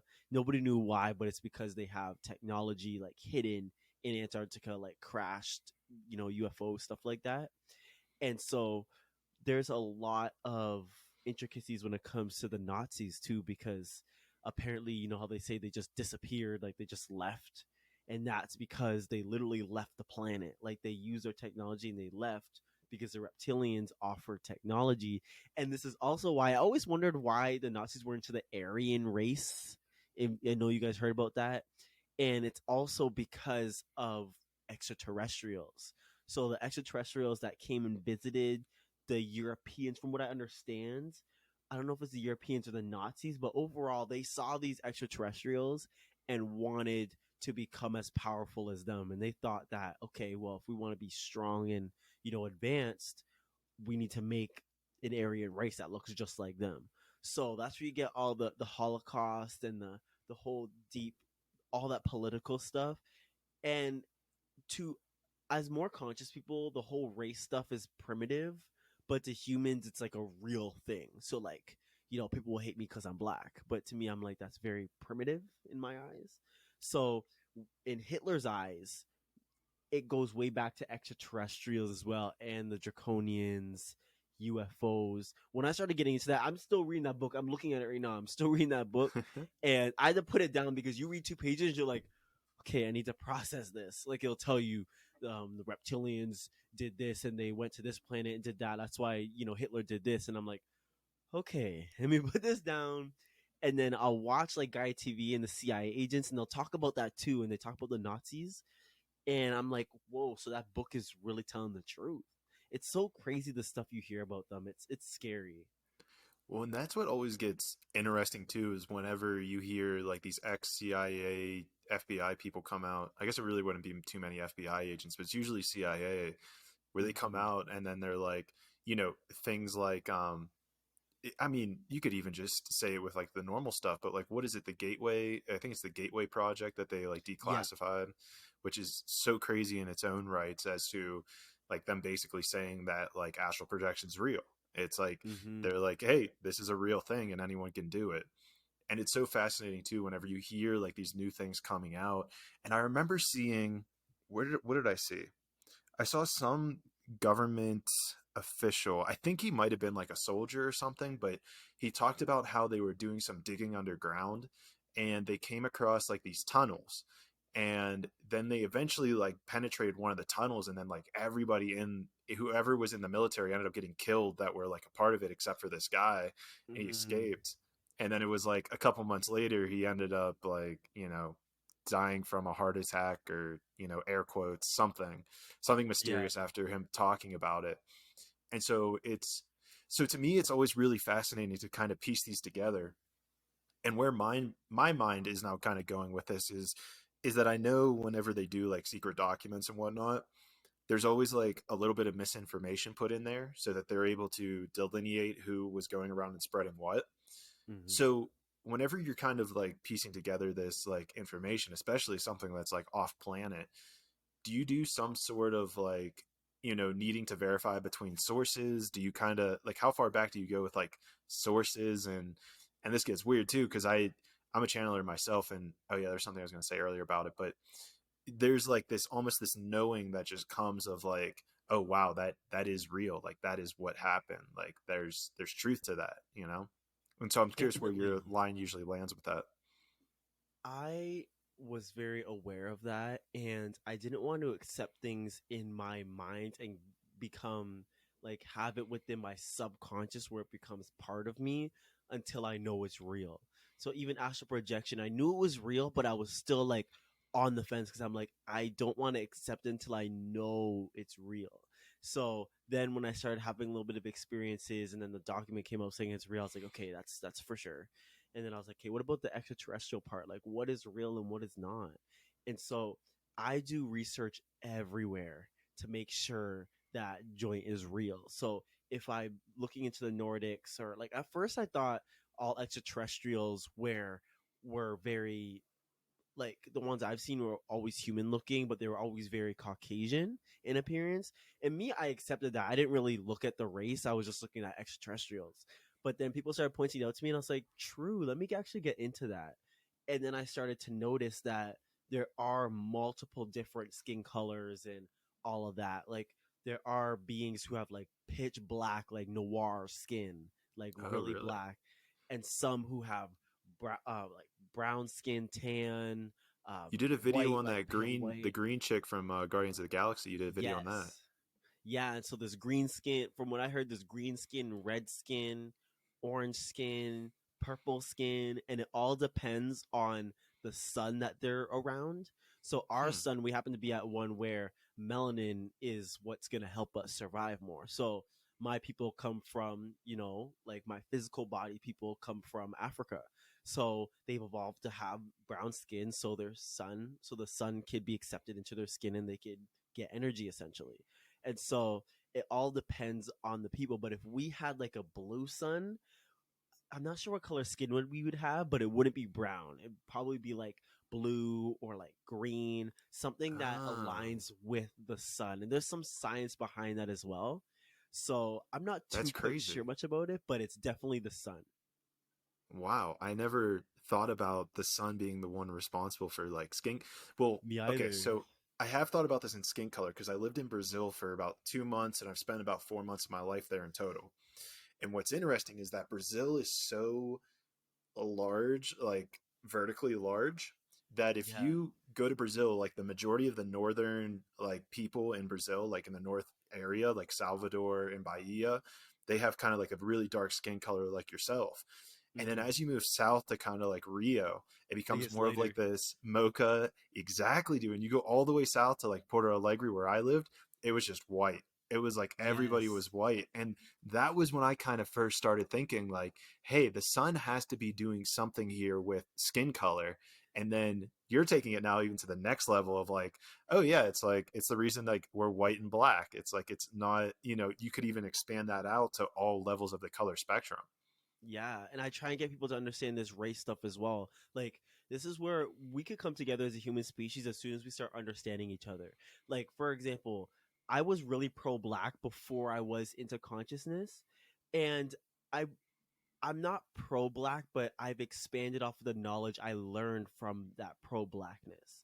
So I learned a lot about race and, history before slavery and stuff like that to understand the humans and how it works. But really, one big thing I try and get people to understand is that, okay, yes, different races have different abilities. Like, you'll see black people, they're really into, like, they're always like really powerful physically. Like, you see them in a lot of sports, and then you see a lot of Europeans, they're more into, like, generally they're more into intelligence and understanding with the mind and stuff like that. You go to Asians, and it's a whole completely different culture and understanding and way of life. So I try and get people to understand that the physical features we have are based off of different evolutions from where we were. But also, I'm getting into now just recently on how every race on this planet is also coming from ET races that have planted, because Earth is basically Mm. what is it called? An experiment. Just like in Divergent, how you realize at the end it was all just an experiment. So we Oh, are dude, an experiment spoilers. planet. Oh, whoops. Anyways, yeah. Anyways, so it's so cool that we see each race. They say each race is essentially just like how dolphins, giraffes, like all of them are essentially star beings putting their DNA on this planet to see what would happen when everything is together. So what would happen if Whoa. Nordic beings were here, Nordic people, black people, Asian people, so all of them. And I was like, is this true? Because then I started looking into it more. CIA agents are saying it, and I was like, okay, I think this is getting more true. And they got to the point where they're like, yeah, because you know, literally all of our DNA is different, but look at it. They wanted to see what would happen if they mix all the different beings on one planet. So my star seed, okay, yes, Fuck. I'm African, my beings, my history comes from slavery, right? But really it comes from star beings putting their DNA into humans, putting them here. So there's black people. So maybe my physical, from my DNA, my star people come from, say, like Lyra, for example, right? And then the white people come from Pleiades, the Nordic beings, and I love Asians. that you say Pleiades. I love that you said that. I love the Pleiadians, by the way. That's the one I And identify with the most. okay, cool. I was feeling that too. I was like, it's probably Yeah. Canadian or something. That's But awesome. then there's also a lot of astral projectors I talked to, and they said they went to different planets and they saw Asian looking beings, and they thought, wait, Hmm. isn't that like earthly? But really, it's the other way around. So really, Mm. all the races we have on this planet come from star people, and so they're saying, and the CIA agents were saying this: Earth is a giant experiment to see what would happen if they put all of us together, and what would happen. And now you see slavery, the Holocaust, colonization, all of that. But it's all just a giant experiment, which is so cool. But That's when fascinating. people aren't that conscious, you can't tell them that. So I just, I just We've tell got a them like, conscious, we've got a really conscious audience here, so you okay, push the envelope as far as you want. Yeah. okay. So with you guys, I could say this, but normally, even in general, I try and get people with their human mind to understand that we are just human, but getting there is going to be hard, especially in the black community when everybody's like, with everything that's happened in the black community, they're all like, I should say most, a lot of them are against white people. And I understand, right? Because with the intricacies that happen there, I'm like, well, okay, I feel you. But because I was almost there at 1.2. But then I noticed it's all just, now I realize it's also just an experiment. But really, I try and get people to understand so that humans stop making these categories, these Mm. subcategories of human. We need to realize it's just subcategories and not races, like white against black. Like, we need to stop all of that. So like, I get them to understand. Like, I was doing a presentation in the class about spirituality and black history as well. So I taught them all about astral projection and all that stuff. But I also, because it's a black history presentation, I brought a lot of bigger knowledge about race. That was the main goal about it. So I talked about my history, but brought that. And I say, look, did you know melanin is worth more than gold? And they were like, what, seriously? And I was like, yeah. So I showed them a black woman, and she had like really noir skin. And I said she's worth more than everybody in this town combined, like science wise. And they're Really? like, whoa, oh my gosh, yeah. So melanin is really worth that much. And so I get them to understand that, and I tell them about hair, and I teach them about different hairstyles and what they mean, like why there's dreadlocks, and we call them locks, but they call them dreadlocks. I'm like, really, way before slavery, only the warriors and royalty wore dreadlocks, and they're not dirty. We wash them, we take care of them.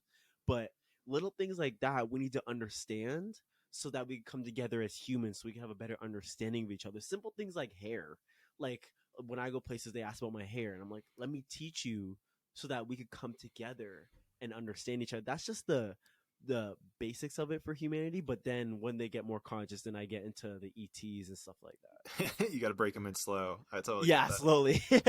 You start off like, hey, what's your name? And then see where they're at.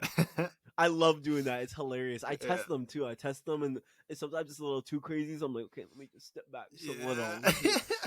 I've had people on the podcast like that where I say something about aliens and then they kind of shift back, and then I real quick change the subject.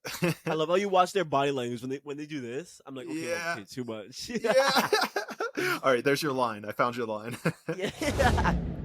Conscious Monkeys, if you're looking to start your own podcast, I have the 2 tools that you need to use to get that show on the road. And the names are Buzzsprout and Riverside. I'm combining these into one ad because, I've honestly had nothing but the best for them. But if you're going to be using one of them, you might be using the other one. So what Buzzsprout is essentially the platform that I use to put my podcast out there. It's the reason you can hear this. It's the reason that I appear on all these different directories. The thing you might also need is that if you're interviewing people, you're going to need Riverside as well. And quite frankly, I'm using it right now to even just record these podcasts because they will even dilate in. Dilate in? I don't think that's the right phrase for it. They will harmonize your voice so that it sounds equivalent. So if I start talking quiet at one point, they have a built-in editor that will actually make your voice sound crisp. I highly suggest Buzzsprout and Riverside. Go check out the links below in the description. And like always, these are affiliate links, so I do get a minor kickback if you do sign up with them. However, like always, they are incredible. The support has been on point and they always get back to me, so I highly recommend them. If you have any questions, they're there to help. So with that being said, go check it out in the link below, and let's get back to the interview. It's really interesting though that you even bring up dreadlocks, because I think there's probably a subconscious thing within my mind too that they're like not as clean, and I don't know where that comes from. I have no idea where It's the media. brought that. It's the media. It's the media. So I noticed they always show, especially like Bob Marley, you see his locks. His locks aren't dirty. They're just a different form. We call those ones free form. So he literally just leaves his hair alone, and then they form into dreadlocks by itself. And so they kind of look like ratty because that's just the most natural way. He just didn't touch his hair.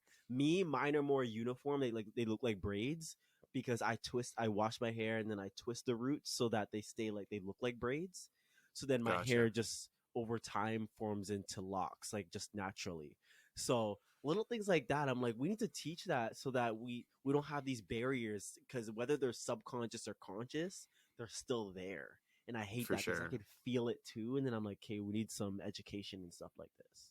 That's probably why you even mentioned it in this podcast here. I'm like, hey, Clayton needs to learn this. Low key.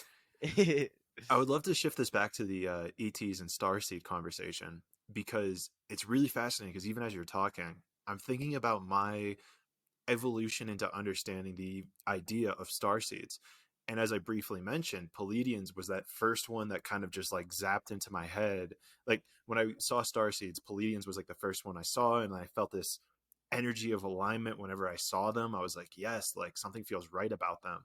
Yeah. And then it was interesting because I think like Sirius and Orion were the next ones that came to me. And of course, correct me if I'm wrong, but I believe those alien beings are also predominantly white as well. And so to even hear it, this is just so fascinating to me to even hear, because you were talking about in that video about how there were green, other aliens from a different being that are green. And so I guess it's a really interesting thing to me to be a white person and then have this very strong attachment to starseeds that are also white. But here's a question: could that also just be the fact that I am white? I self-identify, I'm physically white, and so there's this subconscious, subconscious tribalistic, attachment to the star seeds, as you could put it, that are the same Mhm. color as me. I would say yes, to be honest with you. There is a lot of people who are like that, and I am naturally drawn to Nordics. So, and I didn't know why. Like, I just love Nordic beings, and I started to realize that I actually incarnated in a lot of Nordic bodies, and that's like a race that I'm really drawn to and that I really What have a lot of color? history in. Real quick, what color are they? Because I don't think I've They're heard of like really Nordics. white. They're like super white Okay, and really tall. And so I was always into them for some reason. And I've always just had a draw, like physically I've always seen white people as really attractive. Never knew why. I thought I was just like whitewashed, they would call me, but mm, really it comes from like soul and like recognition. So it is partly recognition, but also like what you're used to incarnating, the bodies you like to incarnate in, but also the human experience as well. So you just have to know yourself and know what you're more drawn to, because if it was more, I feel like we're generally the same. And if it was more like that, like if it was like, oh, well, I'm human, so I'm more drawn to like my race, I'd be drawn more to black people, but that's not necessarily the case. right. So I guess it all depends on you. And when I started learning more about my history, things started making sense. Like anything you're drawn to. So people that are watching too, if you want to know what type of star seed you are, you could go to people. I went to a lot of people and like a lot of my friends who helped me out, but also I noticed that what I was drawn to from the beginning is what my friends said I was. I was always drawn to lions, felines, and I always was an old soul. Like I was always called an old soul when I was little, and still to this day. And people were like, "Oh, like you have to be like a lion soul or something," or like they see me, my friends call me an ancient cat. They say my soul's like an ancient cat. And Interesting. little stuff like that. I was always drawn to certain things, especially royalty, which we're going to get into in a moment. Really drawn to that. And then I started having friends who are clairvoyant or travel the Akashic records. They were like, yeah, you incarnated in feline bodies. You went to the Pleiades. You incarnating in like Nordic bodies, stuff like that. And they were like, yeah, you were a commander in here and stuff like that. You were an elite. And I was like, okay, everything they said just resonated. Like right when they said I was a Lyran, the first time I heard I was a Lyran, I almost started crying because it really made so much. I didn't even know what Lyrans were, but I really just started tearing up. And I was like, why am I like crying right now? Like what? Like stop, right? And I noticed because my soul genuinely resonated with it. So same for you guys. First, get to analyze what you resonate with, and then go to someone, and then you're gonna expand off of what you resonated from.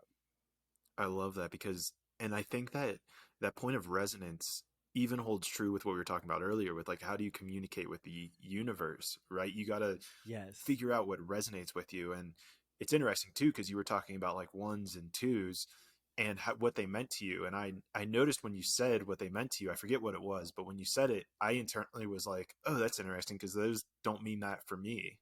It's like Oh, if I see those numbers, it means something else. And so I've interesting.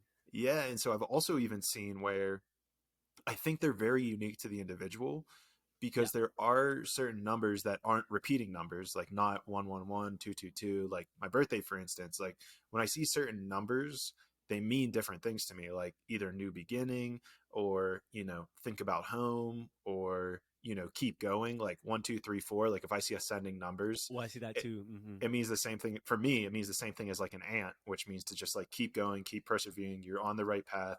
Don't question yourself. Like you're good. And so I think I bet if there's like one takeaway to like give to people, it's that alignment. Like it's that vibration within you of that knowing, like just knowing that this is Yes. true for you. Yes, it's the same. Like when you're saying 1, 2, 3, 4, for me, it was you're leveling up, like you're going Mm, up.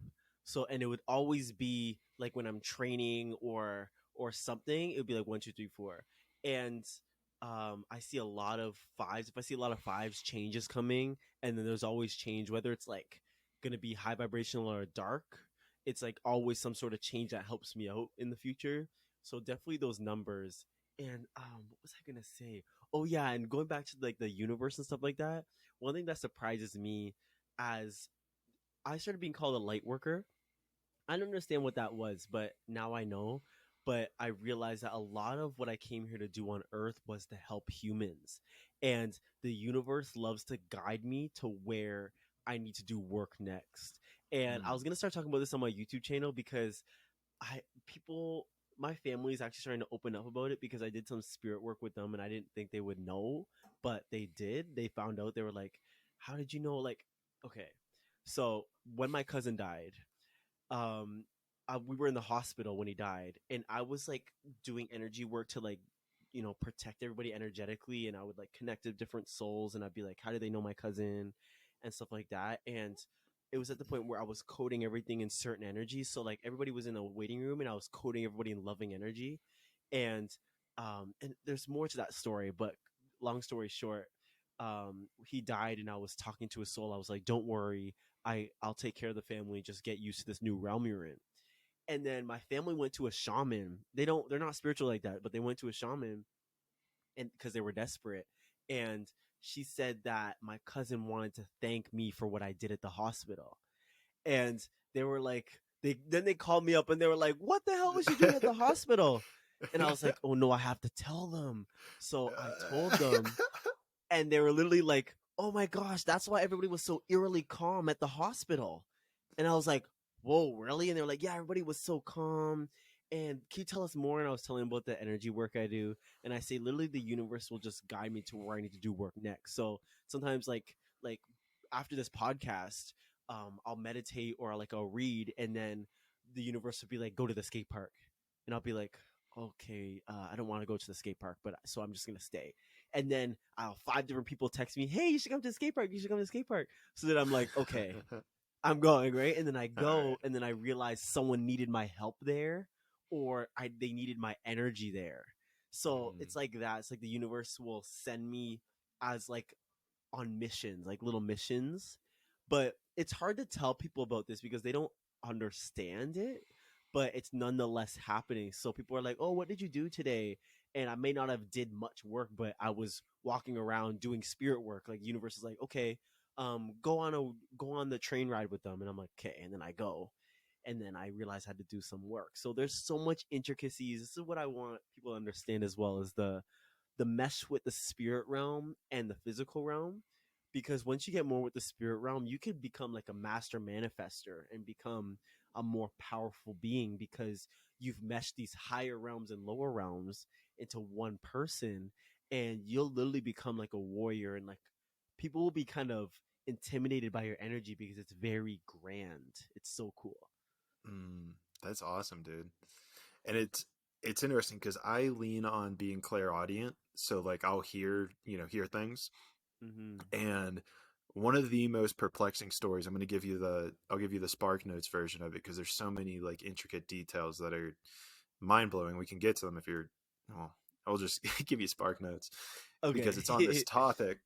So, I was with my dad, and my dad, he's a little overweight, but then he's like we went to the pyramids. He was going to walk off by himself and then kind of walk down towards where the Sphinx was and do some sketching. Because, interesting enough, like the beginning of your story, he's an architect himself. Wow. And Okay. Wow. yeah, the connections, right? And so I was like, all right, I'm going up into the pyramid, and this was my second time there, and I'm going to meditate. And for like 28, 30 minutes, because I was reading a bunch of like the Law of One material, basically being like, you can do healing in here, yada, yada, yada. Don't stay longer than 30 Yes. minutes, XYZ. And so then, I go up into the pyramid. I set my timer for like 28 minutes because I didn't want to be there for 30. I was like, all right, I'm not going to go the full time. Yeah. And, so I meditate, and I'm probably, just starting off, and I'm kind of like asking all these questions. I can't really remember what they all were, but it comes to the end, and I'm not to the end, but it comes to this question where I'm like, what's the next thing I need to do on my spiritual like evolution? And it's like, go help your father. And I'm like, okay, like I'll do that later. Cause at this point, I'm only probably 9 minutes into meditating. And I'm like, I want to absorb all the energy here. Yeah. And I'm like, okay, cool. Like, what else do I need to do? It's like, go help your father. I'm like, I'm like, chill. Like, I heard you, but like, I want to get more What do I need to downloads. do? Yeah, yeah, but like, yeah. And so then I like asked another question, and then, I don't know. They kind of ignored it, and they were like, "You need to go help your father." It was like more like direct, and I was like, "All right, Did you whatever." actually hear it?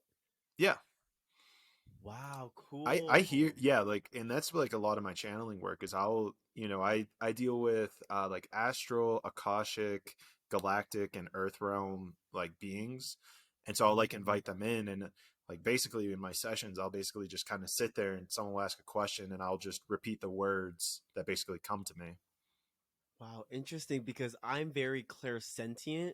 So with me, it's Claire energy, but it's got to the point where it's so strong where it's getting even stronger to where like I could feel people's thoughts and I'm getting like telepathic now. Mm. And like just energy's really sensitive for me. So if I'm around people, I could just know what they're going through. And like my friends that low key get scared of me. Sometimes they're like, yo, how'd you know that? And then they're like, oh. So it's like I can feel everything about people, which is why I sometimes avoid What? hugging certain people. Oh, interesting. Yeah, That's really because I can literally interesting. feel I feel like their whole life in like a few seconds. But I always Um, wanted to be clear, like audience, and clear, like voyant. So hearing that from you was so cool because I've never had any experience like that. really? I mean, sometimes I'll hear like it's interesting too because it means like I'll hear like these really high pitched noises. Like I don't really have any ear problems either, so like I'll hear these really loud like ee, and it's interesting too because I'm like, all right, like what do I need to pay attention to? It'll like be this like knowing that Oh, like something's about to come in or I need to do something real soon, and so like to wow. get my attention, I'll hear these like real like high pitched like siren type sounds.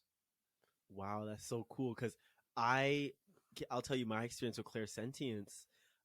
When I'm around people, I could feel their timelines and like I could feel who they are, where they're going, their past and stuff like that. But I don't see it like clairvoyants do. I feel it. So I Mm-hmm. like their aura says like your aura, no matter what, says everything about you. So when I step into your aura, I could feel it generally, and then I could get an understanding of you, and then I could ask your aura questions. So I could be like, okay, is he struggling at home? And it'll be like, yes. And then I'll be like, is it parents? Yes. And I just Mm. feel the answer. And then I'll tell them, I'm like, are you struggling at home with your parents? And they're like, yeah, how did you know that?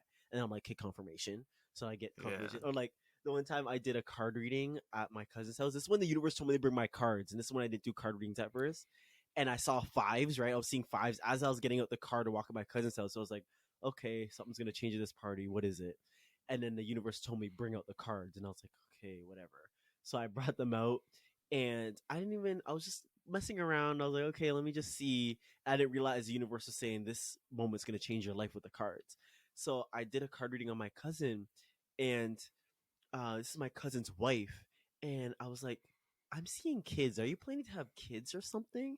And all my card readings when I did everybody were spot on, so I was scaring myself.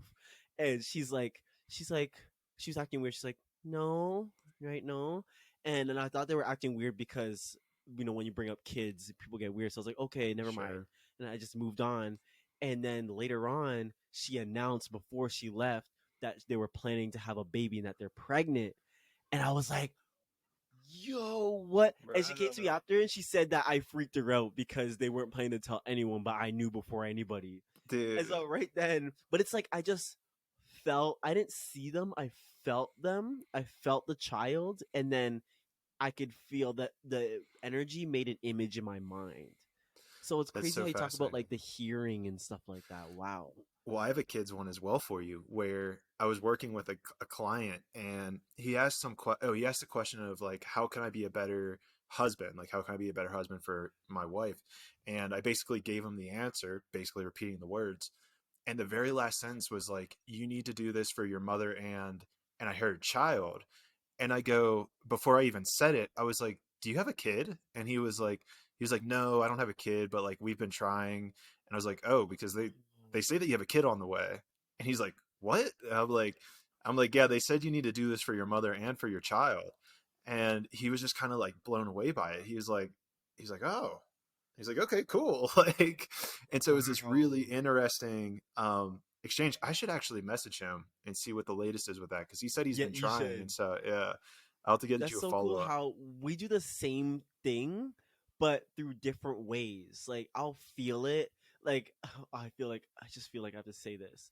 Like the one guy, because I do a lot of readings for my friends, and they always message me. And the one guy messaged him, or we were in person, and I kept getting the universe kept telling me he's going to a party. Like I kept seeing bushes, and he was like, I was like, "Are you going to a bush party soon?" He's like, "Yo, that's crazy! I'm going to one tomorrow."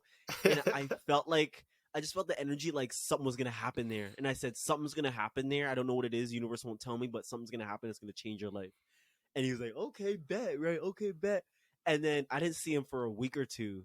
And his friends told me that there was a fight at the party and that like he got beat up or something, and that he learned like a big lesson or something like that. And I was like, whoa. So the fact that it's like I feel it, but when I think about these like situations and like things that happen to me, I think about you and I'm like, how would being clairaudient, how would that come through? Because I feel it, but hearing it, I couldn't imagine hearing it instead. I think it's something you develop because Okay. it might have been like after a couple sessions I had, or it might just be the way that it needs to be projected for the person. I was working with another client, and there was a lot of like, she was asking like, what I need to do, and truth kept coming up, like, you need to be honest, you need to be truthful. And she asked another question, and it was interesting because I felt this surge of energy go from the bottom of my feet and stop basically right at my sacral chakra, which represents like sexual energy, sexual Yeah. drive, creativity. And I was like, hey, by the way, like I felt this surge of energy kind of come up through me. I just repeated it to her. She goes, oh, wow, that's crazy. And we kind of kept going on with it. But then at the end, after we were done with the session, she was like, oh, yeah, by the way, like my creativity has been lacking. And it's because I haven't been being honest with like my two partners that I'm dealing with right now. Yo, bro. I was like, fuck. And then my next thought is like, did I just unlock another Claire power? Like, Yeah. That's so cool because I've never had any experiences clairaudience wise. Sometimes um like random things will happen, but it's like very little. So my clairsentience is very strong, and my mm, clairvoyance is there. Like I'll see images like in my mind, or sometimes I'll see things like spirit orbs, but never clairaudience. Like my clairaudience is like this. So I love how it's like we have different. So it's like you have that clairaudience, which is really big, and then you have a little bit of clairsentience, which helps you out. But then clairvoyance is like very little. So it's cool to see how people's powers are flowing differently and how they do the same spirit work we all do, but just in a different way. That is amazing. Wow. super cool. Yeah. It's cool to hear your, side of things as well, and how it's like, I wonder if, you were to hypothetically unlock all Claire abilities, that you would almost erode the human experience. Yeah, I couldn't imagine. Your mind would be like, whoa, like Yeah. you just like hear, see, and feel everything. Ooh, I'm not ready for that. That's for sure. That might just be like the soul level of it. That might just be Yeah. like when you're a soul, like you're a soul being, is all of that combined. Well, that's definitely 100% because when you don't have the physical body anymore, you're not limited by your physical senses in your Mm. body. So, really being in these bodies, we all have certain gifts that we could expand off of and like train to get stronger.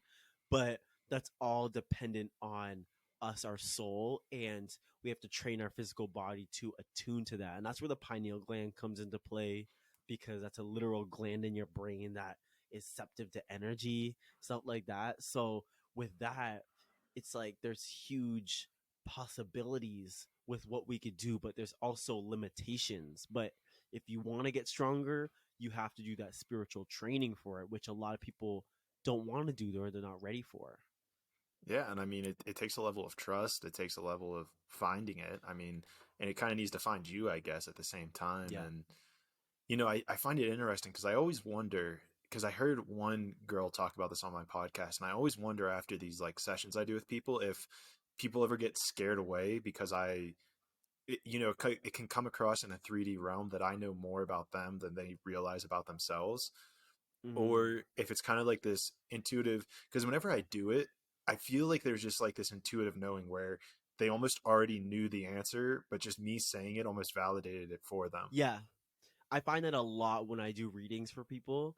And you said, when you just said about, you know, knowing more about them than they know about themselves, I find for me as a clairsentient, it's low key true to an extent, because you could read their energy and understand everything, their subconscious blockages, where they're at now, their timeline, and where they're going, and how what you could say to change their timeline, and you could feel the timeline change.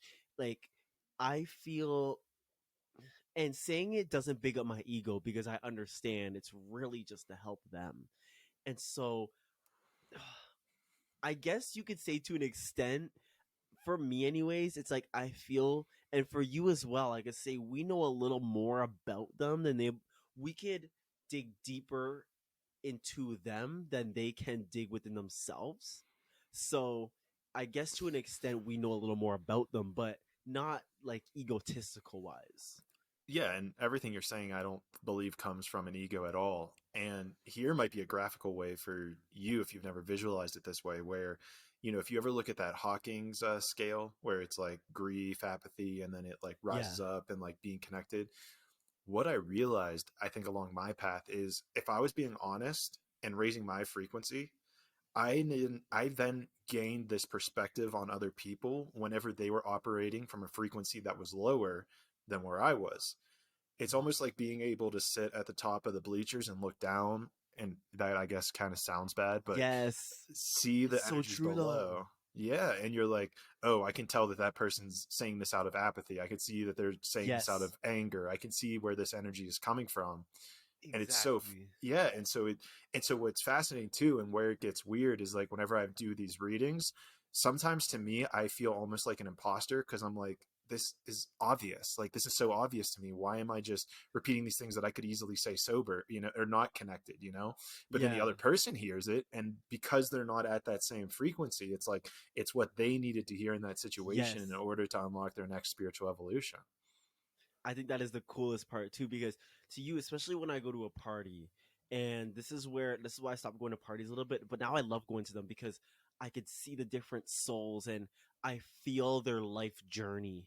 And it's so cool. Like sometimes I'll go up to people and there'll be one person that has like this super strong energy and they're a super strong star seed, and I feel it, and I'll go up to them. I'll be like I remember I went to there was this presentation in Toronto. It was some award ceremony, and there was these two really tall people, but their energies what called to me, and I was like, I went up to them and I had to analyze them because their energy was so like unworldly and high vibrational. And I went up to them and I said, just so you guys know, your energy is just so beautiful. Like, I don't know if you guys are into that stuff, but your energy is amazing. And I think you guys are so beautiful. And then we had a conversation. I was reading their energy and I was like, these people are so cool. So getting to meet people like that, and it's cool to see the higher vibrational people and the lower vibrational people. Like, you go to a lower vibrational person and you don't necessarily want to be around them. Like, I separate myself, but I learn from them and I help Mm. them. Like, I'll say something that will help them in their journey, and then they go about and it's like they learn something, even if it's like one phrase, they like went home with it. And I like feeling all of their lives and learning from it. So it is cool. But the people who, I don't know about with you and energy, but I know some people it's like you just can't be around, like you cannot be in their energy, and that's a struggle, especially when you're really sensitive. Or I don't know what, actually I have a question for you. So when it comes to being a clairaudient and you're around people or you're just at home, is there anything that makes you be like, damn, like being a clairaudient right now is like hard? Like where you just maybe hear a message that someone needs to hear, or you're around, because I know at my house I have to energetically protect my room because outside of my room the energy is very chaotic because of my family. Mm. So when I sage the whole house. My mom's like, sage the house, and I sage it. And I'm like, oh, and I feel better. So I don't know. What is it with your experience? What is your experience being a clairaudient and being in society? That's a really interesting question, and it's funny because I was thinking about a question for you, and I'm probably going to end my answer with this question for you. Okay. Um, so what happens with me is usually like I'll kind of listen to what I try to do sometimes is just like listen to like, okay, where's the next place I should go? Should I make a right or a left here? Mm. I'll get lost in a city. I did this in New York City and it was absolutely wild. Like I can't even put into words what I experienced, but like it was like I would just set my intention of like I want to get food here and kind of just be like, okay, or I am I want to I would set the intention before leaving the hotel room. I was like, I want to get the food that is for my highest good, like highest self or something, like lead me to it. And so every Yes. time I would come to an intersection, I'd be like, okay, where do I go? And then it would say left, right, straight. Sometimes it says turn around, which is trippy as fuck. I'm like, we just walked past there. It's like, yeah, you got Yeah. to go back. It's like, all right, fine. I'm listening to you. Um, and it was interesting actually with this story. I came up to an intersection and I saw on like a on the side of a building like a piece of pizza, and I was like, "Oh my gosh, I'm gonna get pizza!" And then a voice was like, "Yeah, you are, but not there." And I'm like, "All right, like I'm trusting you." And so I keep walking throughout. It's like left, right, straight, whatever. And I see these lights, or I'm not paying attention anymore to my voice, the voice and whatever you want to call it. And I hear look up. And so I look up and like probably 2 blocks away, I see lights on a building. And I'm like, is that where we're going? And it's like, yeah. Mind you, at this time, I had no idea what the fuck this building was. And so by the time I walk up to it, it ends up being like a bar and restaurant. And I'm like, what the fuck? I'm like, all right, cool. Wow. I'm in. And so then, I kind of listen to it and I just follow along. And it's interesting because I opened up the menu and the very first thing I saw was like this artichoke olive pizza or something. And the voice was like, that's what you're getting. And I was just like, of course. Yeah. It was fucking delicious too. It had like this cauliflower crust. It was sick. It was great decision. Um, but then to kind of bring this back to your question, there are times where I'll be like not paying attention, and this kind of leads into the question I have for you, where I won't be really paying attention to it or almost controlling it, and it'll get a little, let's say, leaky, where Mm. I'll see a couple or something, and the voice will just be like, "They're not happy," or "This person's cheating on this person," or Mm. I'll hear those things, and it's interesting because internally I like don't want to hear that shit. Like I'm like, look, that's their business. If they want to come to me and as a channel and figure out that, like, cool, I'll help them out. But Mm. I have this like, I try to set this barrier of like, nope, we're not doing that. And so I was curious where this comes to you of almost the morality around like being able to feel into everybody's like timelines and their past.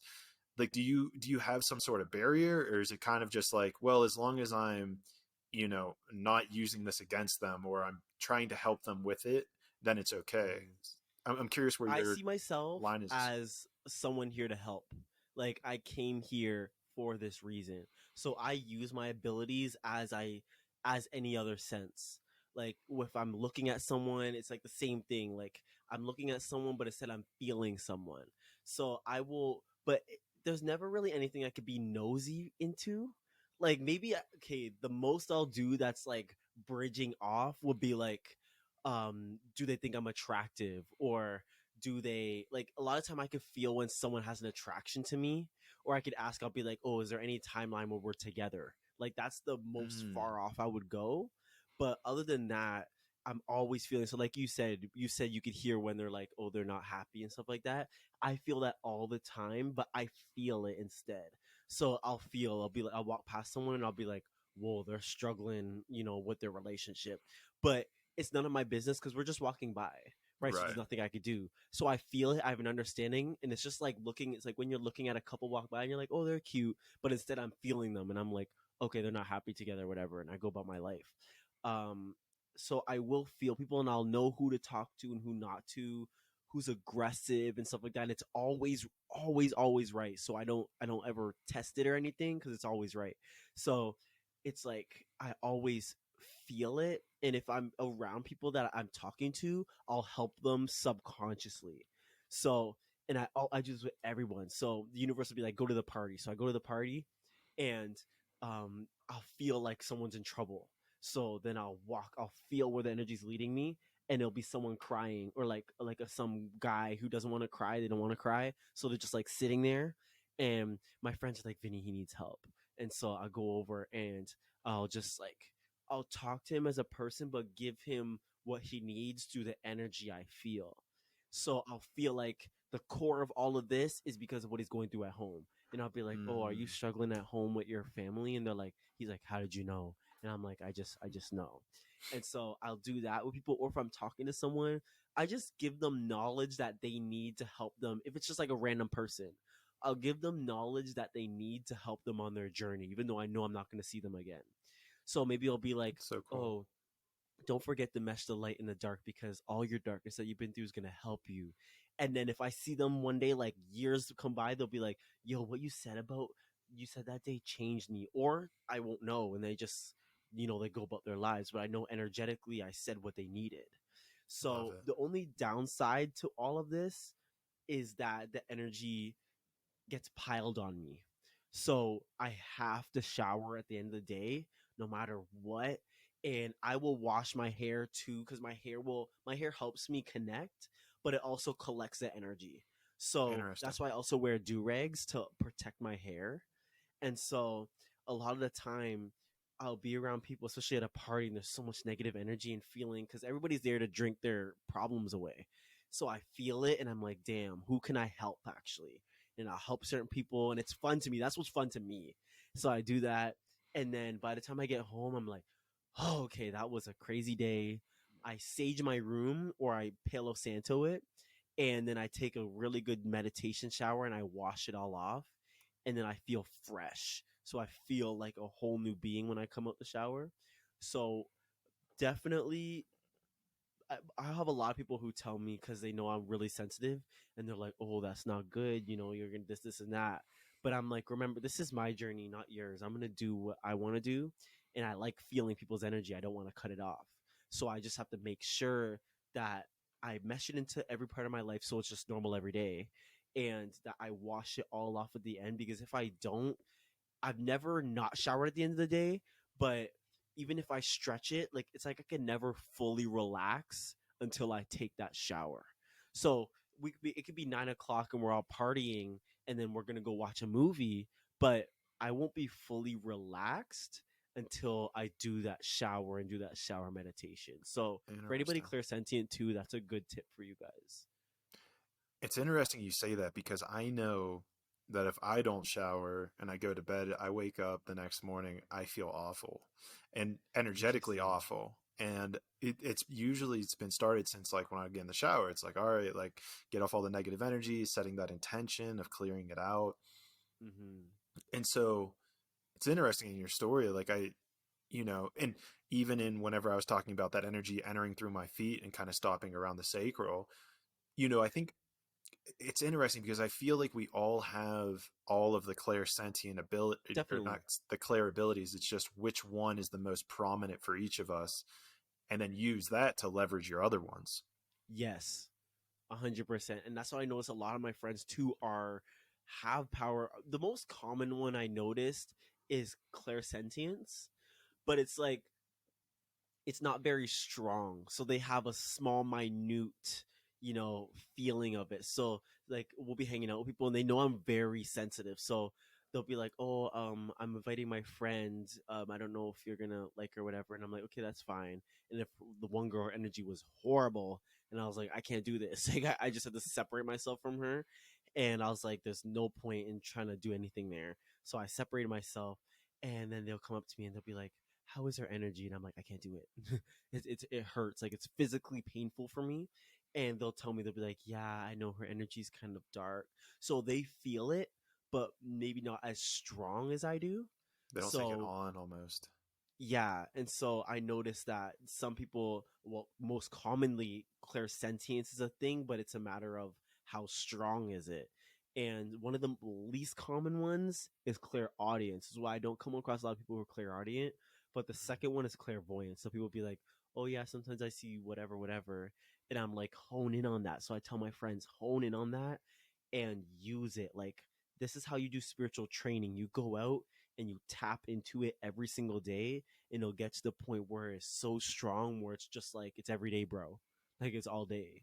So That's definitely. honestly, that's a really fascinating point you bring up because I know that I go periods of my maybe it's like a week or something. Like honestly, for the last week, I probably haven't tapped in with that voice in myself. Like I haven't like I need to, like there's this proactive asking that I need to do in order to establish the connection between it.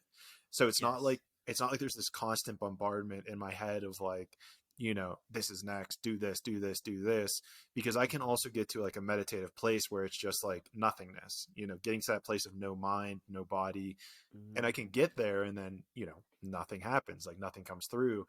But then if I go out and I have to actually actively engage it, like, okay, what should I do next? Should I go outside? Do I go left or right here? That's a good step, and that's what I always tell people: do that spiritual training, even if you don't have to tap into it all the time. I know me; I've been really deep into it, so I wanted it to become just a normal thing. So I would consciously always tap into it in my mind to the point where it's Mm, subconscious now. I don't even think about it. So it could mm, be like that for you as well, but it's a matter of, are you ready for it? And is this something you want to do? Because you have free will. So you could choose, like I could choose to turn it on and off when I want, but I don't like turning it off. And even if I turn it off, my subconscious mind will turn it back on because I've trained it to do that. So it gotcha. depends on the individual. And I feel because you have to ask, so clairaudience is very different than clairsentience.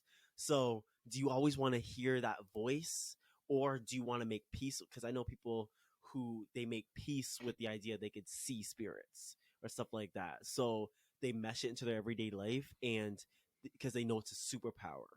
But it depends if you're ready or not. You just have to ask yourself that, because I know I'm not ready for clairaudience. Yeah, you don't want to be hearing shit. Yeah. Well, it's interesting you bring this up because I don't believe I told you this in our meet and greet, but over this past weekend, I actually did my ayahuasca for the first time. You better tell me about that, bro. You better tell me about that. Well, the reason I'm bringing it up is because there was this interesting dynamic that I had between like myself and my soul, where I had this battle of like who's in control.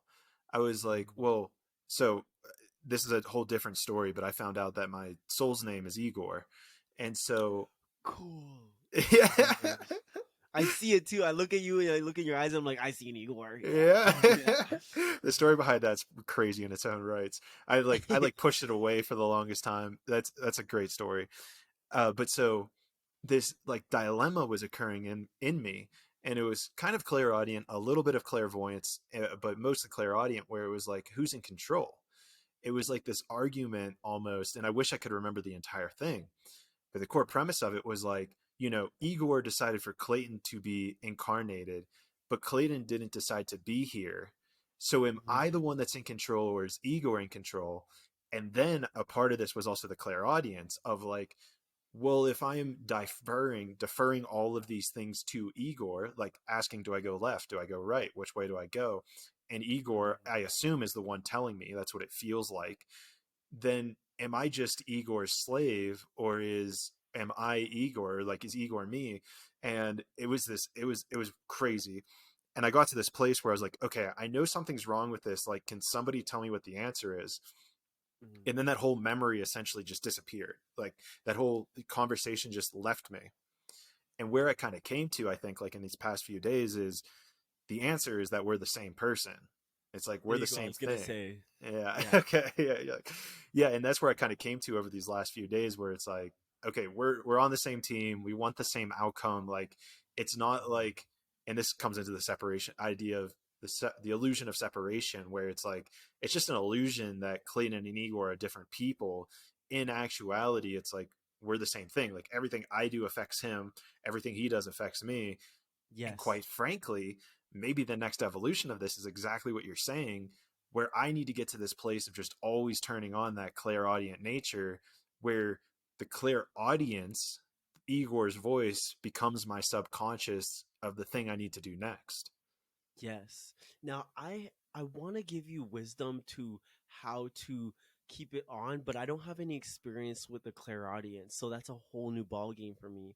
But what I can give you, and I love how you got into the soul, because that's so cool. Because I asked myself the same thing, and I was wondering how that all worked, and I was like, it was supposed to be to the universe. I'm like, am I a slave to the universe? But really, I'm not. Like, it's all free will. But one thing I can say is, with my experience with meshing it in my everyday life, is that just accept it. Like, mesh it and just accept it. Like, everything I do, even when I'm in my room, my first question is, how does my room feel? And I'm always feeling out the energy. If it's Mm. not right, I'll fix it. And I'll fix it so that I feel good. I'm going somewhere, energy doesn't feel right here, I'm leaving. So it's like that. And so with the clear audience, I don't even know what you would do. That's a To me, really it's the cool journey same. for you. Well, to me, I Is feel it? like it's the Okay. same thing. I think it would be the same thing of, and there's a double component here of trusting that voice. So I think Yeah. it's exactly what you're saying is, number one, I think it starts with me having to have that intention of, I always want this Claire's ability to be on. So Yeah. like, I think I need to first set that intention, which I've never set before. And then the next level is to, like you're saying, tap in. Like anytime I walk outside, tap into it. Anytime I think of it, tap into it, and then trust and act on that thing. Because I think that that's something, especially with our Claire abilities, that we tend to, maybe I'm projecting here, but like there's a trust component. So if you don't trust that that is a clairaudient, if you don't trust that you're clairsentient, if you don't trust these feelings, these emotions, these sounds, these visions you're having, then there's no way for those powers to amplify because you're cutting yourself off at the knees. That part, that's a big thing, is the trust. Because well, when you get confirmations, you're gonna trust it. So when I first started doing the spiritual training and I'll go out and try it out, I would always look for confirmations. So I would feel that they're aggressive. Let me ask somebody, or let me ask them, Mm. or see, as we're friends, if they are aggressive. And it was always right. I would ask someone, yeah, they're aggressive, or I'd be like, okay, and then I'd like be friends with them, and I'd notice they'd be really aggressive in certain things. And I'm like, okay, well, energy told me that. So it's always an energy, or not an energy, a trust thing. So no matter where you are, especially, I couldn't even imagine with clairvoyance, like trusting that you're not going mad, that you're actually seeing a spirit there. So people like that are strong, but I think people that are clairvoyant and clairaudient are super strong, because those external, because for me, clairsentience is internal. It's me feeling and being receptive. But clairaudience and clairvoyance, it's like almost, clairaudience is a mix of external and internal, but then clairvoyance is like almost all external. So I couldn't imagine like having to trust. So I guess each one, it's like another level of trust you have to have, but always trust. And you're going to have to look for confirmations. Start with confirmations. That will help you with your trusting process. Right. And what's coming to me, and if we go back to that New York City example, right? Like there Mm-hmm. was times I was told to like walk down the street, make a right, and then make another right back down the other street that I just came across. And when I was told to kind of retrace my steps, there was this protest within Clayton that was like, we just walked that way, like get out of here. But Yeah. the powerful lesson that I realized from that was that you get a completely different perspective of the road. Like you think you just walk down a road, Mm. but if you cross the street and walk back down it the opposite direction, it's a completely different road. It is not the same Man. road. You know And what? Before you keep going, I just thought about that as a perfect analogy. I kept seeing that as an analogy. Like when the universe would keep telling me to rewatch a show, like for the 100, I was like, we watched that joint a year ago and it was good. Why are we watching it again? And then I yeah, watched it again. It's like when your consciousness is different, you perceive it differently, and you take stuff in that you didn't realize before. That's so cool. bro, it's the same shit with quotes. Like I don't know how many Yeah. times I've seen a quote like 5-10 years ago and I'm like, oh okay, yeah, like that makes sense. And then you go through the spiritual evolution and you see the quote again and you're like, dude, this dude was a fucking prophet. Like whoever said this Yes. shit was like operating at a different level. And it's so wild to find how that quote can hit you at these different frequencies and yet have such drastic different meanings. Yeah, I think that's what's so cool, and I want people to understand that as well. Is you're gonna perceive things based off of your level of consciousness, and as you get more conscious, you're gonna become aware of this. You're gonna become conscious that you're only perceiving things from your level of consciousness. So you get very intelligent with the way you think, and you become very accepting and observative, and you realize that perception is the key to everything, because it's like, Mm-hmm. for example, this is very corny, but like, what, like two people can look at a bee. one person could see like a killer and like poisonous, and the other could see one that's taking care of the earth. Two different energies, two different, all based off of perception. So with everything, notice that it's your perception that's making your reality, and notice that you could change all of that. And everything that you perceive and that you get is basically off of your level of consciousness. So us, we could consider me and you as like higher level because we've meshed that spirituality and we're still meshing it. But people that are on lower level, that are like basic, like they're atheists and all of that stuff, that's a whole nother, like, they have deep training to do, very rough training to do when it comes to all of this stuff. So realizing that your level of consciousness is what governs everything is a major step for humanity. Now, I don't know if this is all atheists, but I had an atheist on my podcast super early. It might have been episode 19 or something. And he took basically a bunch of shrooms and then no longer became an atheist. Wow. But along that process, what he realized is that, I apologize if there's atheists listening that, well, first of all, if you made it to this point, you're an atheist, like a round of applause for your open-minded nature. Yes. Round of applause for that. But my understanding of atheism is not having a belief at all, like believing that there is nothing, or there is no meaning, or there is no belief system. And what he articulated is that he realized that being atheist contradicted itself in his mind, because in order to hold the belief that there is no right belief system, that was a belief in and of itself. True. That's true. Wow, I never thought about it like that. Yeah. And so I was like, damn, man, like I was like, I never identified with atheist. I don't know much about it, but like what you're saying makes a lot of sense right now. Damn. I think that is so cool. I never thought about it like that. There are some atheists I know who have transitioned because they've had experiences like that. I like those stories where people are like, yeah, I don't believe in none of that joint, and they take some mushrooms and they're like, yo, like everything you talked about on your channel is so true. I'm like, it been real. Like now you're just seeing it. And they're like, yo, I love that joint. It's and so crazy.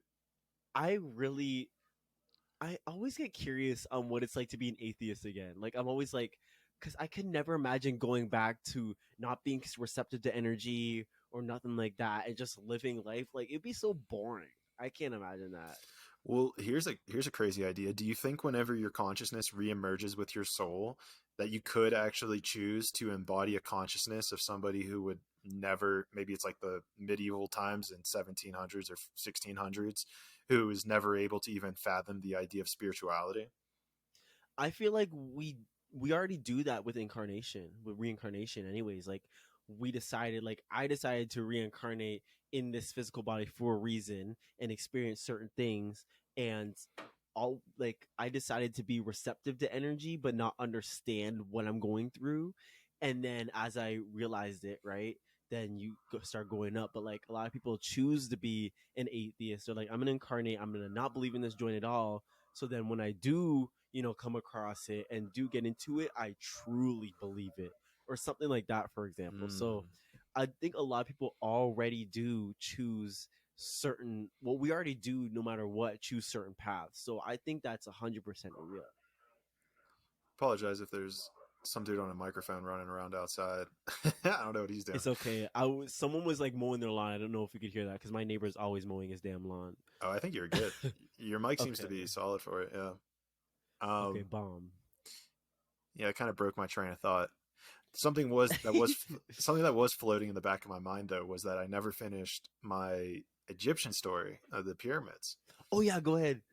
Well, and I think this is probably super powerful that it came up now, because this goes into that trust aspect. It goes into that surrendering aspect to that Clair-ability, where, I was like, nah, get out of here. Like, nah, get out of here. And on the last time, they were like, dude, like, you need to fucking listen to us and get the fuck out of this pyramid and go help your dad. At which point I was like, all right, I got you. So then I left, and we were supposed to meet like down by the Sphinx, like kind of where all the, there's kind of like a plateau right there. And so I come down from the pyramid, and it's a really open like courtyard, and I didn't see my dad anywhere. I saw a couple people sitting, but it wasn't my dad. And so I sit down, and I'm like, there's nowhere for him to deviate off the path between like the Great Pyramid and the Sphinx. And so I'm like, all right, this is interesting. And so I pull out my phone. And another piece of this is that our hotel is like right behind the Sphinx. Like we were like a 5-minute walk from our hotel to the complex. And I pull out my phone, and the instant I pull out my phone, it's my dad. And he said, just like, hey, I headed back to the hotel. I was like, okay, that's interesting. And I remembered what, the voice I heard said, which was just go help your dad. So then I like got into the hotel. My dad's sitting in the lobby. I'm like, is everything okay? And he's like, yeah, I just, it was getting hot out there. So I decided to come in, like, blah, blah, blah. I was like, all right. I was like, do we want to go up to the room and then get food? And he's like, yeah, that works for me. So we make it up to the top of our room. And the instant that we get in our room, my dad starts violently throwing up. He like runs to the bathroom, can't stop throwing up. And I'm just sitting there like, what the fuck? Like, what just happened? I go up, I get some bananas, get some fruits, get water, help him get hydrated. And I'm just like, I don't know what to do at this point. I'm like, what can I do for you? He's like, I just need to rest for a little bit. And so then I was able to relax. And whenever I relaxed, that was whenever I remembered the voice being like, go help your father. Mm-hmm. And I was just like, fuck, like what did I just experience? Like, so that did that make you want to listen to it more? It's a good question. Like, how did that affect your life? It amplified the thing that that's interesting. I mean, at the time I was kind of like in this shock. I was in this quasi like dark night of the soul where it was like, what the fuck just happened? Like, I connected with some being. I think, let me see if I can remember the name of it. It was something like Anaka or something like that. Nakana, cool. Anaka. Yeah, because I asked the name whenever I started talking with her, I believe. It was something like ANNA, or it was like ANAKA. It was something like that. Anaka is what's coming through right now, but it was something like that. Feels familiar. Oh my gosh, that feels familiar. That's not the exact name though, but it was something like where it was letter A, letter A, letter A, and I know it ended with like Naka. I don't know. Interesting. The core concept though is like that it blew me away, and I think it comes back to like this whole trust aspect we were talking about. Yeah, I like that. That's, you know what? I think you're the coolest person that you could channel like that, because I always wanted to do stuff like that. So I think you're super cool, by the way. I appreciate it, man. I love hearing stories like that because I always ask that question is, how did that change your life? And I notice they always pause for a second. They're like, oh, wait, because it's like, I notice this for myself too, is we have these experiences, but we never really like, it affects us subconsciously, but like we aren't aware of like how it affected us subconsciously. And I love hearing people's answers because it's always something different, and like how it changed them, because it always helped them level up in a way. And I love hearing stories like that. So I actually want to hear a story about your craziest or your coolest like experience with another being and talking with another being. From like a different dimension. The coolest thing that I had was the coolest thing that I think I had was like learning that I could actually talk to like trees. Conscious Monkeys, I've got something out there for all my coaches. Anybody who has digital courses, anybody who's creating content, whether it's audio or video, you got to check out SuperPass. SuperPass is this super dope platform that I've been using now, and they're actually what has enabled my app to work. It's what's enabled me to start generating income and to help people more effectively. If you are a content creator, you create audio, video, whatever it may be, SuperPass might be the choice for you because they'll provide you with your own app and they have a great online service to also help you out.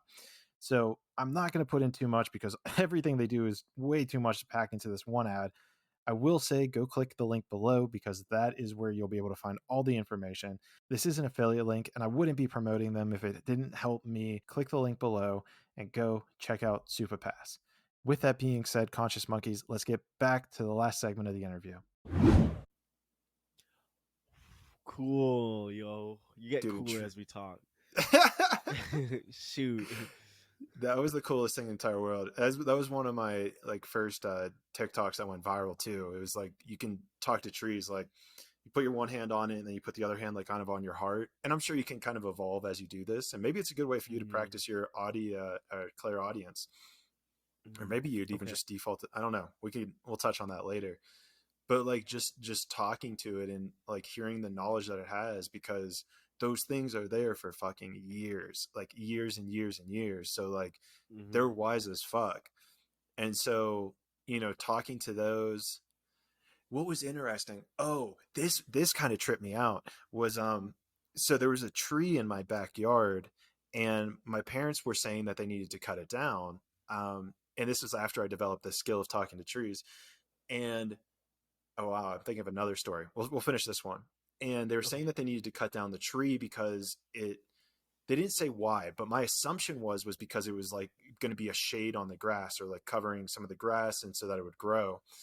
And so then I like basically started talking to the tree. I was like, yo, like my parents said that they need to cut you down. Like, I want you to just like know, like, just that this is about to happen. Like, it's totally cool. Like, this is a process so we can have more life growing.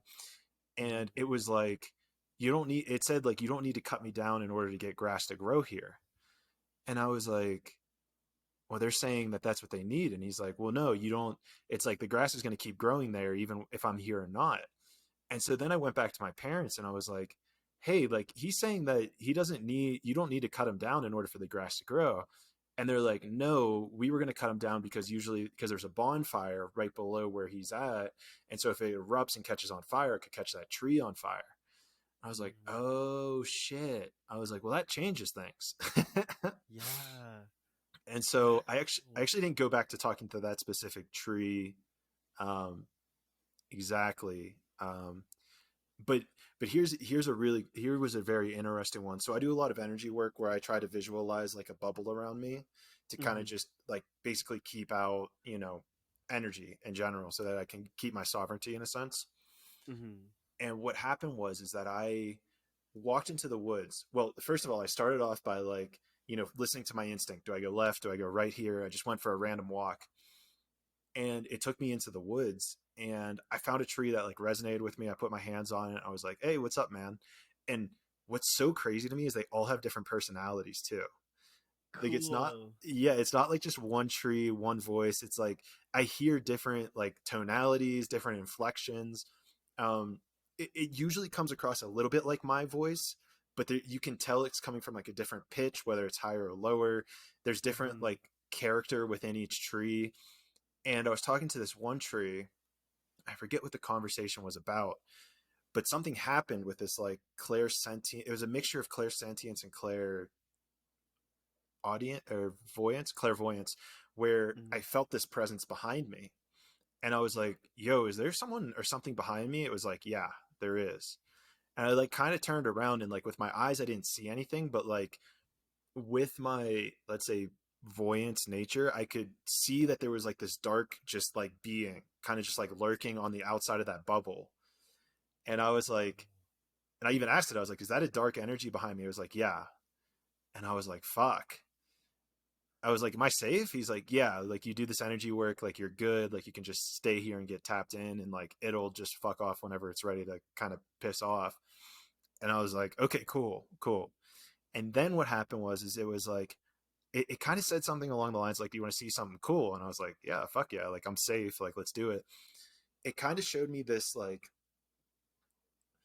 almost like zoomed out Google Maps view of like the area that I was in, but I could only kind of see it from the perspective of like the trees that were connected to each other. And like that was kind of the distance that it gave me. So it might have been like a 800 to 1,000 square foot radius of like trees and like a neural network, kind of like mycelium, the way that it talks with itself. Yeah, I was gonna say. Mm. Yeah, like that's a good visualization of what I saw. And I was like, dude, that was fucking crazy. It was like, yeah, I thought you'd like that. And Wow. so, Oh, so this was the tree that said that to you? yeah, yeah, it Wow. was the one that showed me it. It was the one that was telling me about like the dark energy that was behind me. And then whenever it was interesting, because when I came back out of that, the dark energy or dark spirit, whatever, was gone. It was no longer like there, and I Mm. kind of just left. You know what? I just okay. Because I was just thinking about how could I do something like that because I think that's the coolest joint ever. But I've always had certain connections to certain trees. There's this really big tree that is by the track that I love so much, and I always go and touch it. But it's like I've noticed now that you say that and you talk about the personalities, I always thought in my subconscious mind that each plant is like it has a different personality energy. So like even all the plants in my room, they just have like a different feel. But I never thought about it in depth like that until you said that. So now that you said that, I'm gonna start taking that more into consideration. Like start touching them more, trying to speak with them energetically. Dude, I'm gonna try that. I have on Mother's Day every year we go and like with my mom we go and like get plants. And so on this occasion I ended up getting like 3 or 4 plants because now I have my new ability of being able to talk to them. And dude, they'll fucking tell you whenever they need more sunlight, they need less sunlight, they need water, they don't need water. Like they'll tell you all of this shit, dude. Yeah. I always felt like, okay, I'm not as advanced as you with this, but I would always feel the plants in my room when I need to water them. It's like they would tell me when to water, and I'm like, I'll tell them, okay, guys, I'm getting you water. Just wait 1 second right now, get them water. Dude, you can do it. Wow. Well, and dude, and what happens is dude, is they grow fucking fast. So, those Mhm. plants, whatever they are, they will because they respond to your positive energy as well. If you're giving them more love, more compassion, they're going to expand. And I don't remember where I heard this. Where did I hear this? I don't think it was on my podcast, but someone was talking about how it kind of goes the other way as well, where this dude was dating a girl. Maybe I heard it on your TikTok. I don't know, but Okay. some dude was dating a girl who was like very passionate about her plants, and one of her plants died, and she like kind of started crying about it, like was very upset, and all of the other plants responded to it and like grew brighter and bigger because they saw that the amount of care that she put into the plants. Oh, oh my gosh, that's so cute. I love that. It's Wow. wild, I dude. okay. That that just makes you want to connect because I always have this connection to my plants, but that makes you want to genuinely connect with them more. And I've heard, I don't know if you've heard about this, but have you heard that scientific? I think this is in a declassified document where you could actually telepathically speak with plants. I don't know if you heard about that, I but haven't heard about it telepathically. I have seen experiments where they'll take like a boiling pot of water and put it next to a plant and they'll drop in like a shrimp. And then when the shrimp dies, they get this like real negative reaction from the plant.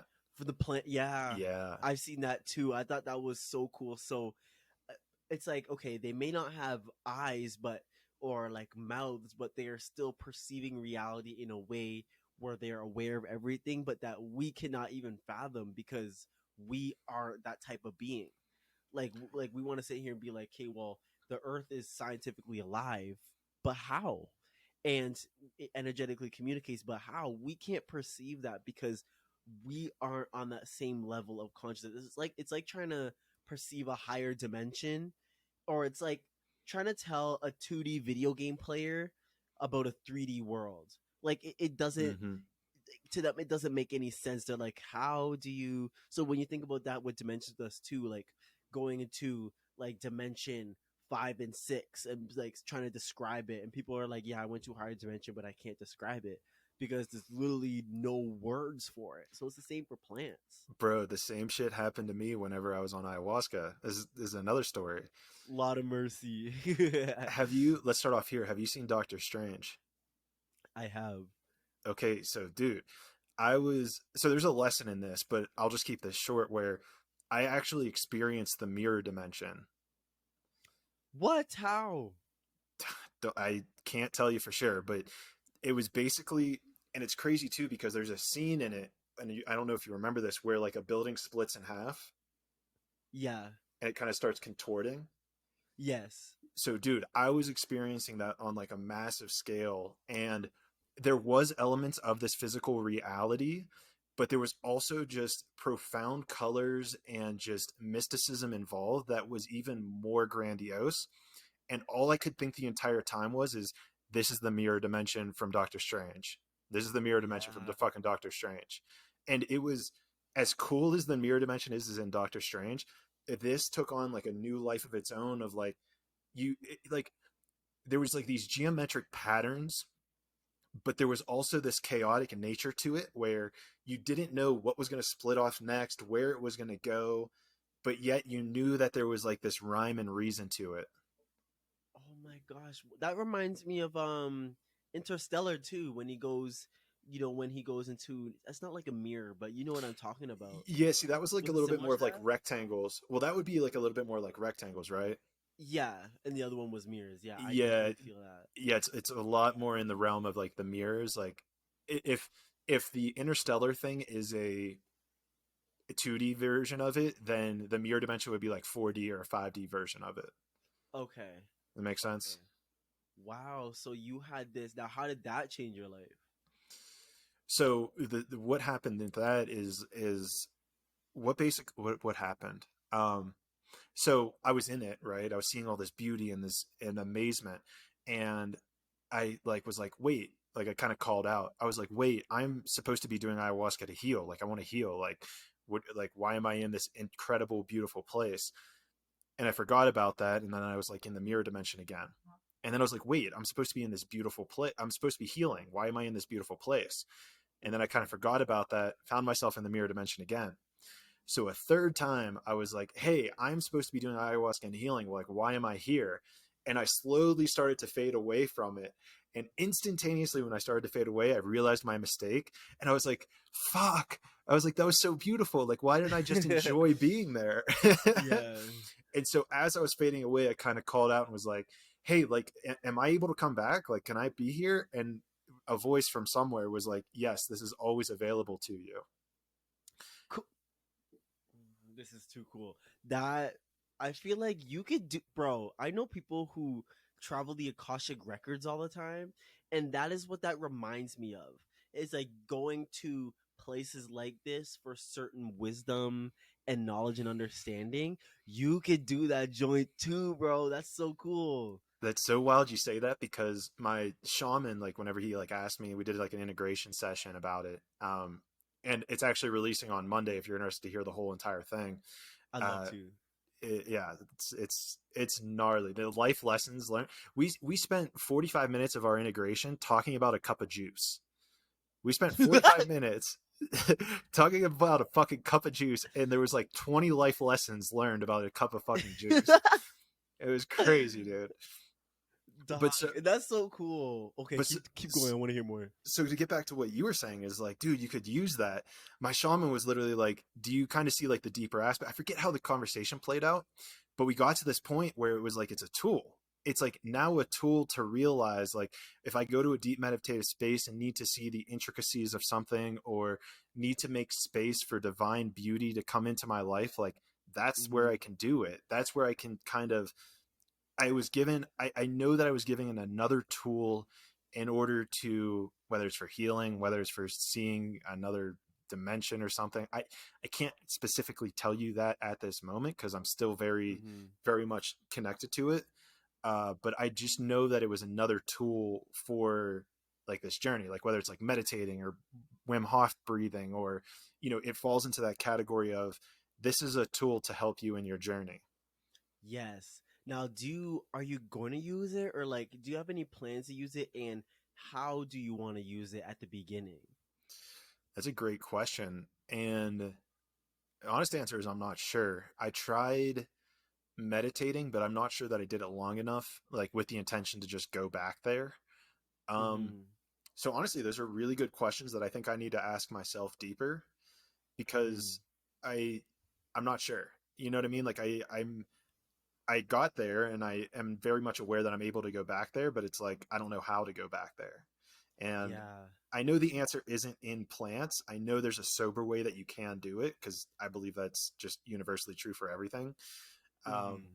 so I think that's probably just an intention I need to set out. It's kind of like, I don't know how to get from, I don't know, let's say, from Peru to the United States. I mean, obviously you buy a plane, but it's like, I don't know the process of actually buying the plane to return to that dimension. Yeah. I feel you. I'm curious on how you're gonna do that too. That is a whole new ball game for me and you. So I definitely want to hear more about that and what you learned and how you came across that, because that just reminds me of my draw to astral projection and wanting to astral project in the first place. Because I want to be able to talk to beings, travel the universe, and come back with knowledge to hand people on Earth. And I'm thinking about now with you, this could be something that you're gonna do. And once you perfect it, because the universe just showed you, the universe is like, okay, it's just like, like for example, my friend, one of my followers actually messaged me, and he didn't think astral projection was real, and then he astral projected in class by accident, and Whoa. now he's been trying for years and can't do it. And I told him, I'm like, the universe just showed you it's real. It was just like, oh, you don't believe? Here you go. And now he's like, yo, how do I do it? How do I do it? And I'm like, the universe just showed you. Now it's trying to get the warrior in you and your spirit to try Mhm. and find a way to get there. It's like, it's giving you free will still. It's like, oh, here. Now, if you want it, you got to go for it. But if you go for it, I will give it to you.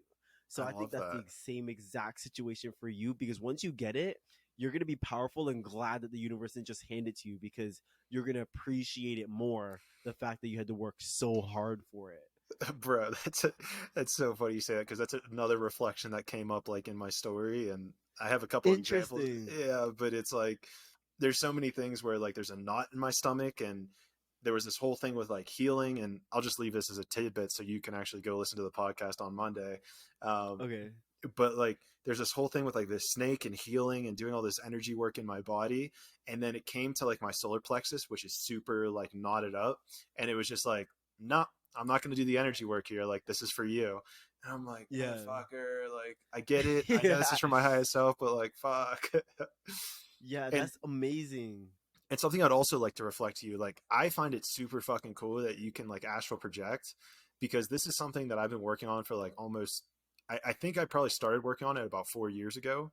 I Hmm. started on it within the realm of lucid dreaming, where like becoming awake in my dream. And in the last 4 years, I've probably done it like 5 or 6 times. And so that's something like I know that I honestly, my dream journal is right here, where I've done everything, and it's still something that I'm trying to like get into. But I think what you're saying makes so much sense, where it's like, you need to figure out that mode of transportation for yourself. You need to kind of go be the warrior, go into your shadow self, figure out what's blocking you from this, like let's say negative, I guess negative isn't the right word, from this lower frequency that's holding you down, that's not allowing you to tune into this higher frequency of lucid Hmm. dreaming, clairsentience, clairaudience, clairvoyance. Like what is it that is kind of still gripping you and pulling you down into this lower negative energy? Yes, and I think that's something that we all are gonna have to start doing. So when I talk about the warrior within you, especially on my TikTok and all of that, I'm trying to get people to understand that you gotta go for these things. It's like, okay, manifestation is 100% real. We do it all the time. Most of us that are conscious are doing it consciously now, but also you're still in the physical realm. So you have to go for the universe will put its hand out for you or put things in place, but you still gotta work your way to get it. And I think what makes people mad is they're like, why can't I just give it to me? But I'm like, you're gonna see, because at the end, once you get there, you're gonna be like, wow, one of the most best parts, which is corny as hell, I'm about to say, but it's true. Like the journey was the best part. The journey is what you are there for. And when I think about it, even when it comes to interpersonal growth and the stuff I went through in high school, I'm like, I that was the most traumatizing experience of my life so far, but it was the coolest and most empowering experience of my life. And it's like that's again goes back to yin and yang and the dark and whatever, but really that is the key to consciousness and spirituality, is getting people to understand that it's you all along. It was you. The universe is there, but it's all you. You are stopping yourself. You are the one that is bringing yourself to success, and you are the one that is going to lead yourself to where you want to go in the future. Once people understand that, you are successful beyond measure. Become powerful beyond your wildest imagination. Exactly. And what's interesting is you're talking about like how manifesting, people want to be able to manifest instantly. Have you found that like in these like on these different planets, that manifestation is simultaneous, that it's a little bit more just instant? Yes, as you get higher up in dimensions and density, it's instant. Like your thoughts just instantly manifest. That's why like you could astral project and say you want a sword in your hand and then a sword will just appear. Or you could create what we call tulpas, which are just like energetic beings that you create. And you could be like, I want a lion to protect my body. And you create it and it'll just appear there and it'll stay there until you tell it to leave.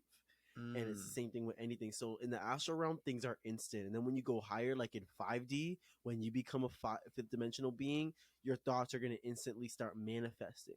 So even me, I'm trying to correct my thoughts because I notice even me, I'm trying to chase thoughts away when that's not what you're supposed to do. You're supposed to accept them and focus on the thoughts you want.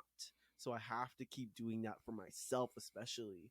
But overall, things will start. The higher vibrational you are, the faster things manifest. So if you're having negative thoughts and you're scared they're gonna manifest, don't be scared because negative, lower vibrational things take a long time to manifest. It's very slow. But then if you're very happy and you want to manifest, for example, a friend, then next thing you know, next day you make a friend because in high vibrational things are quick. So things are going to move super fast for you.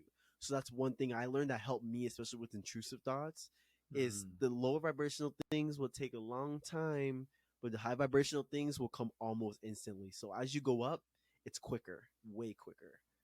And would you say that that requires you going into that shadow side, as we were discussing earlier, in order to Yes, raise it? 100%. I learned that, and everybody is different, so your fears are going to be different than mine. But overall, when you start handling them again, yeah, you go further into the light. And that shadow work you do every time you hit a dark moment in your life. And I always tell people this when I'm doing readings on them because I tell them darkness is coming, you're going to hit dark spots, but don't worry. And I drill that into their mind because humans will forget that the darkness is needed in this Mm. moment. It's needed. So after myself that, because my human mind will kick in, like I'm in a dark spot. Okay, why am I here? What is this moment? I see it as an opportunity for growth, and that's what Yes. all of us have to start doing.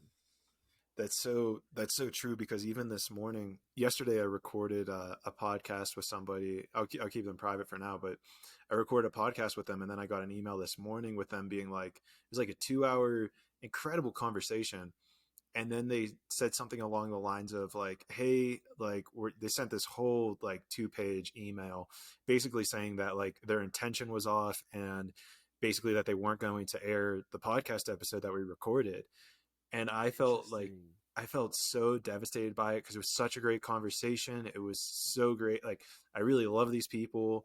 And Mm-hmm. it came back to what you're saying. It's like, it's very easy to even label that thing as bad or judge it as, I guess it's dark, but it comes back to what you're saying is like, what is it there for me to learn?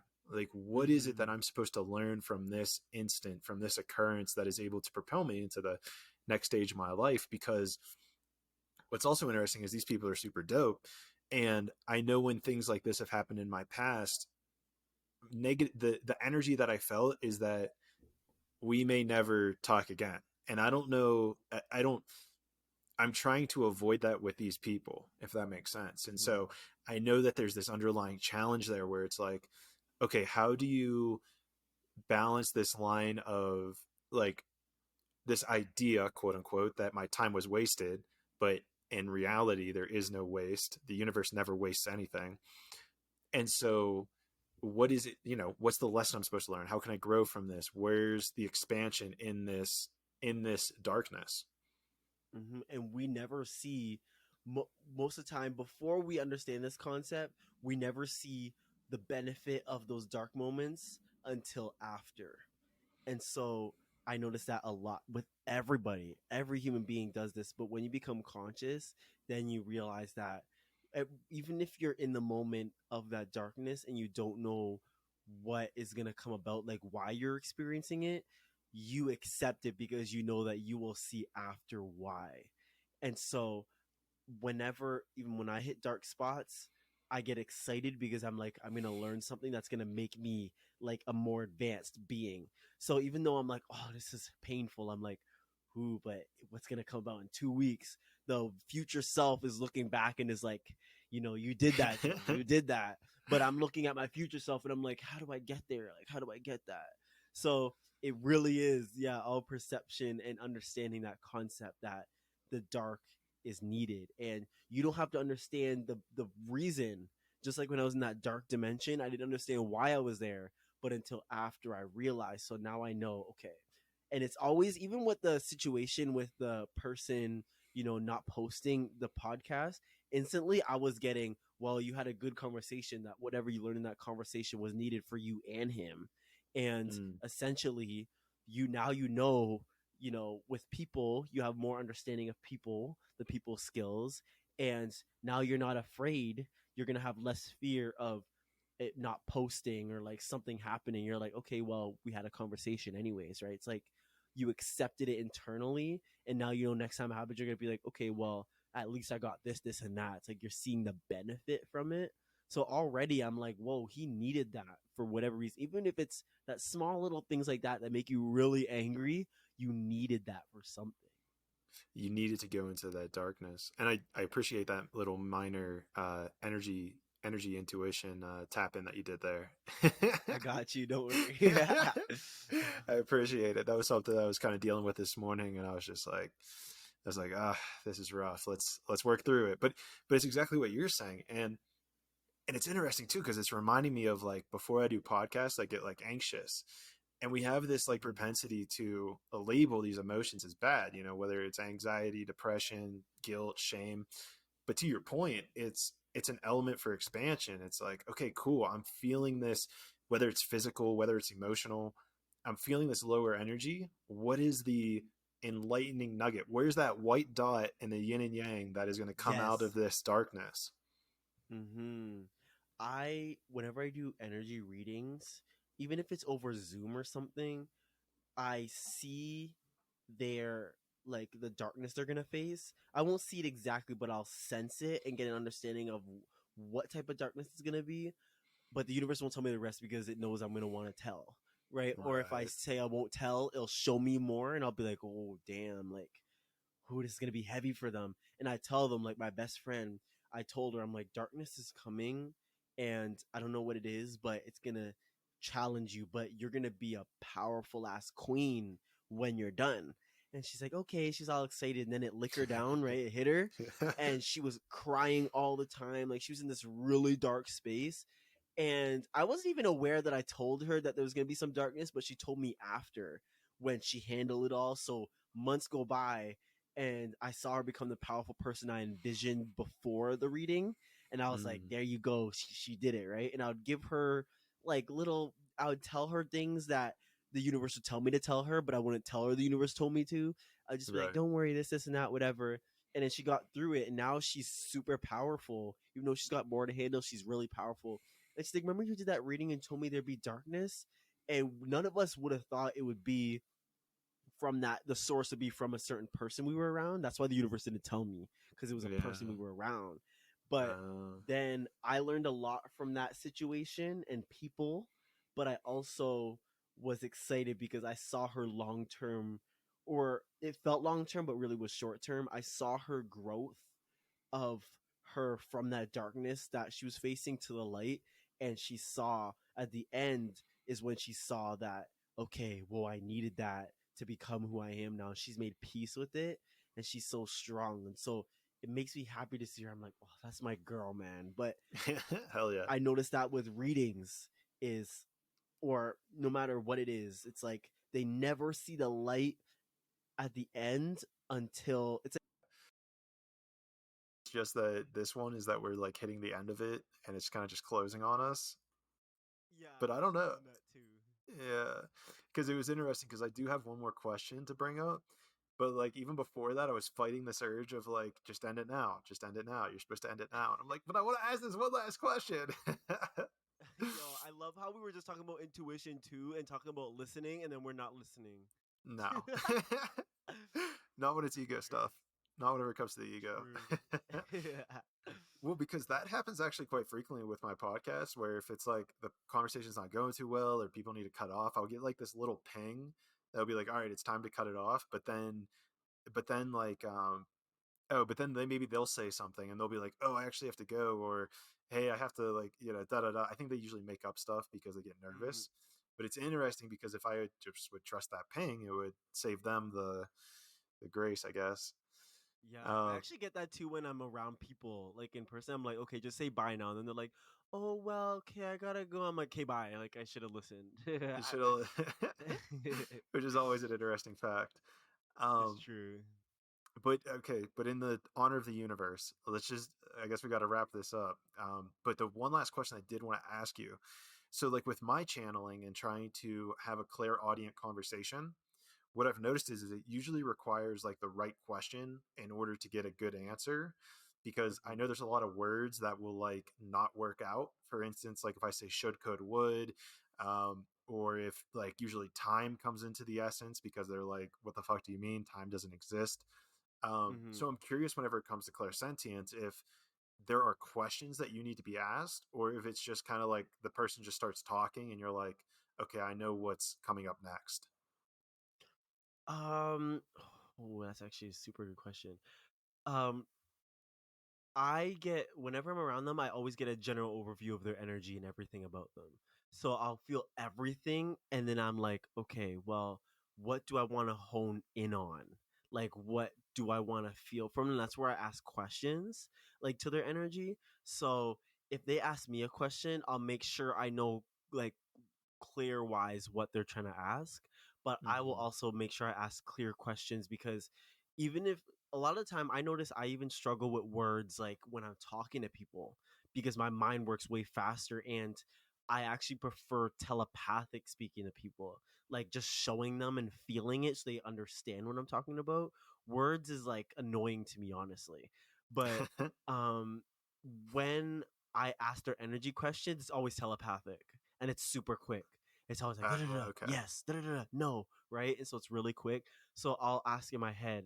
I'll just literally look at them, and it's like in the astral realm, like I was saying, how you like what you just created with your mind. It's like really quick. So I'll just be like, my mind will ask a question like, "Are they struggling at home?" And then I'll get an instant yes or no, and I'm like, Mm, okay. And so it's like whenever it comes to asking questions, I'm always clear telepathically what I'm trying to communicate because with words, there's always mishaps and stuff like that.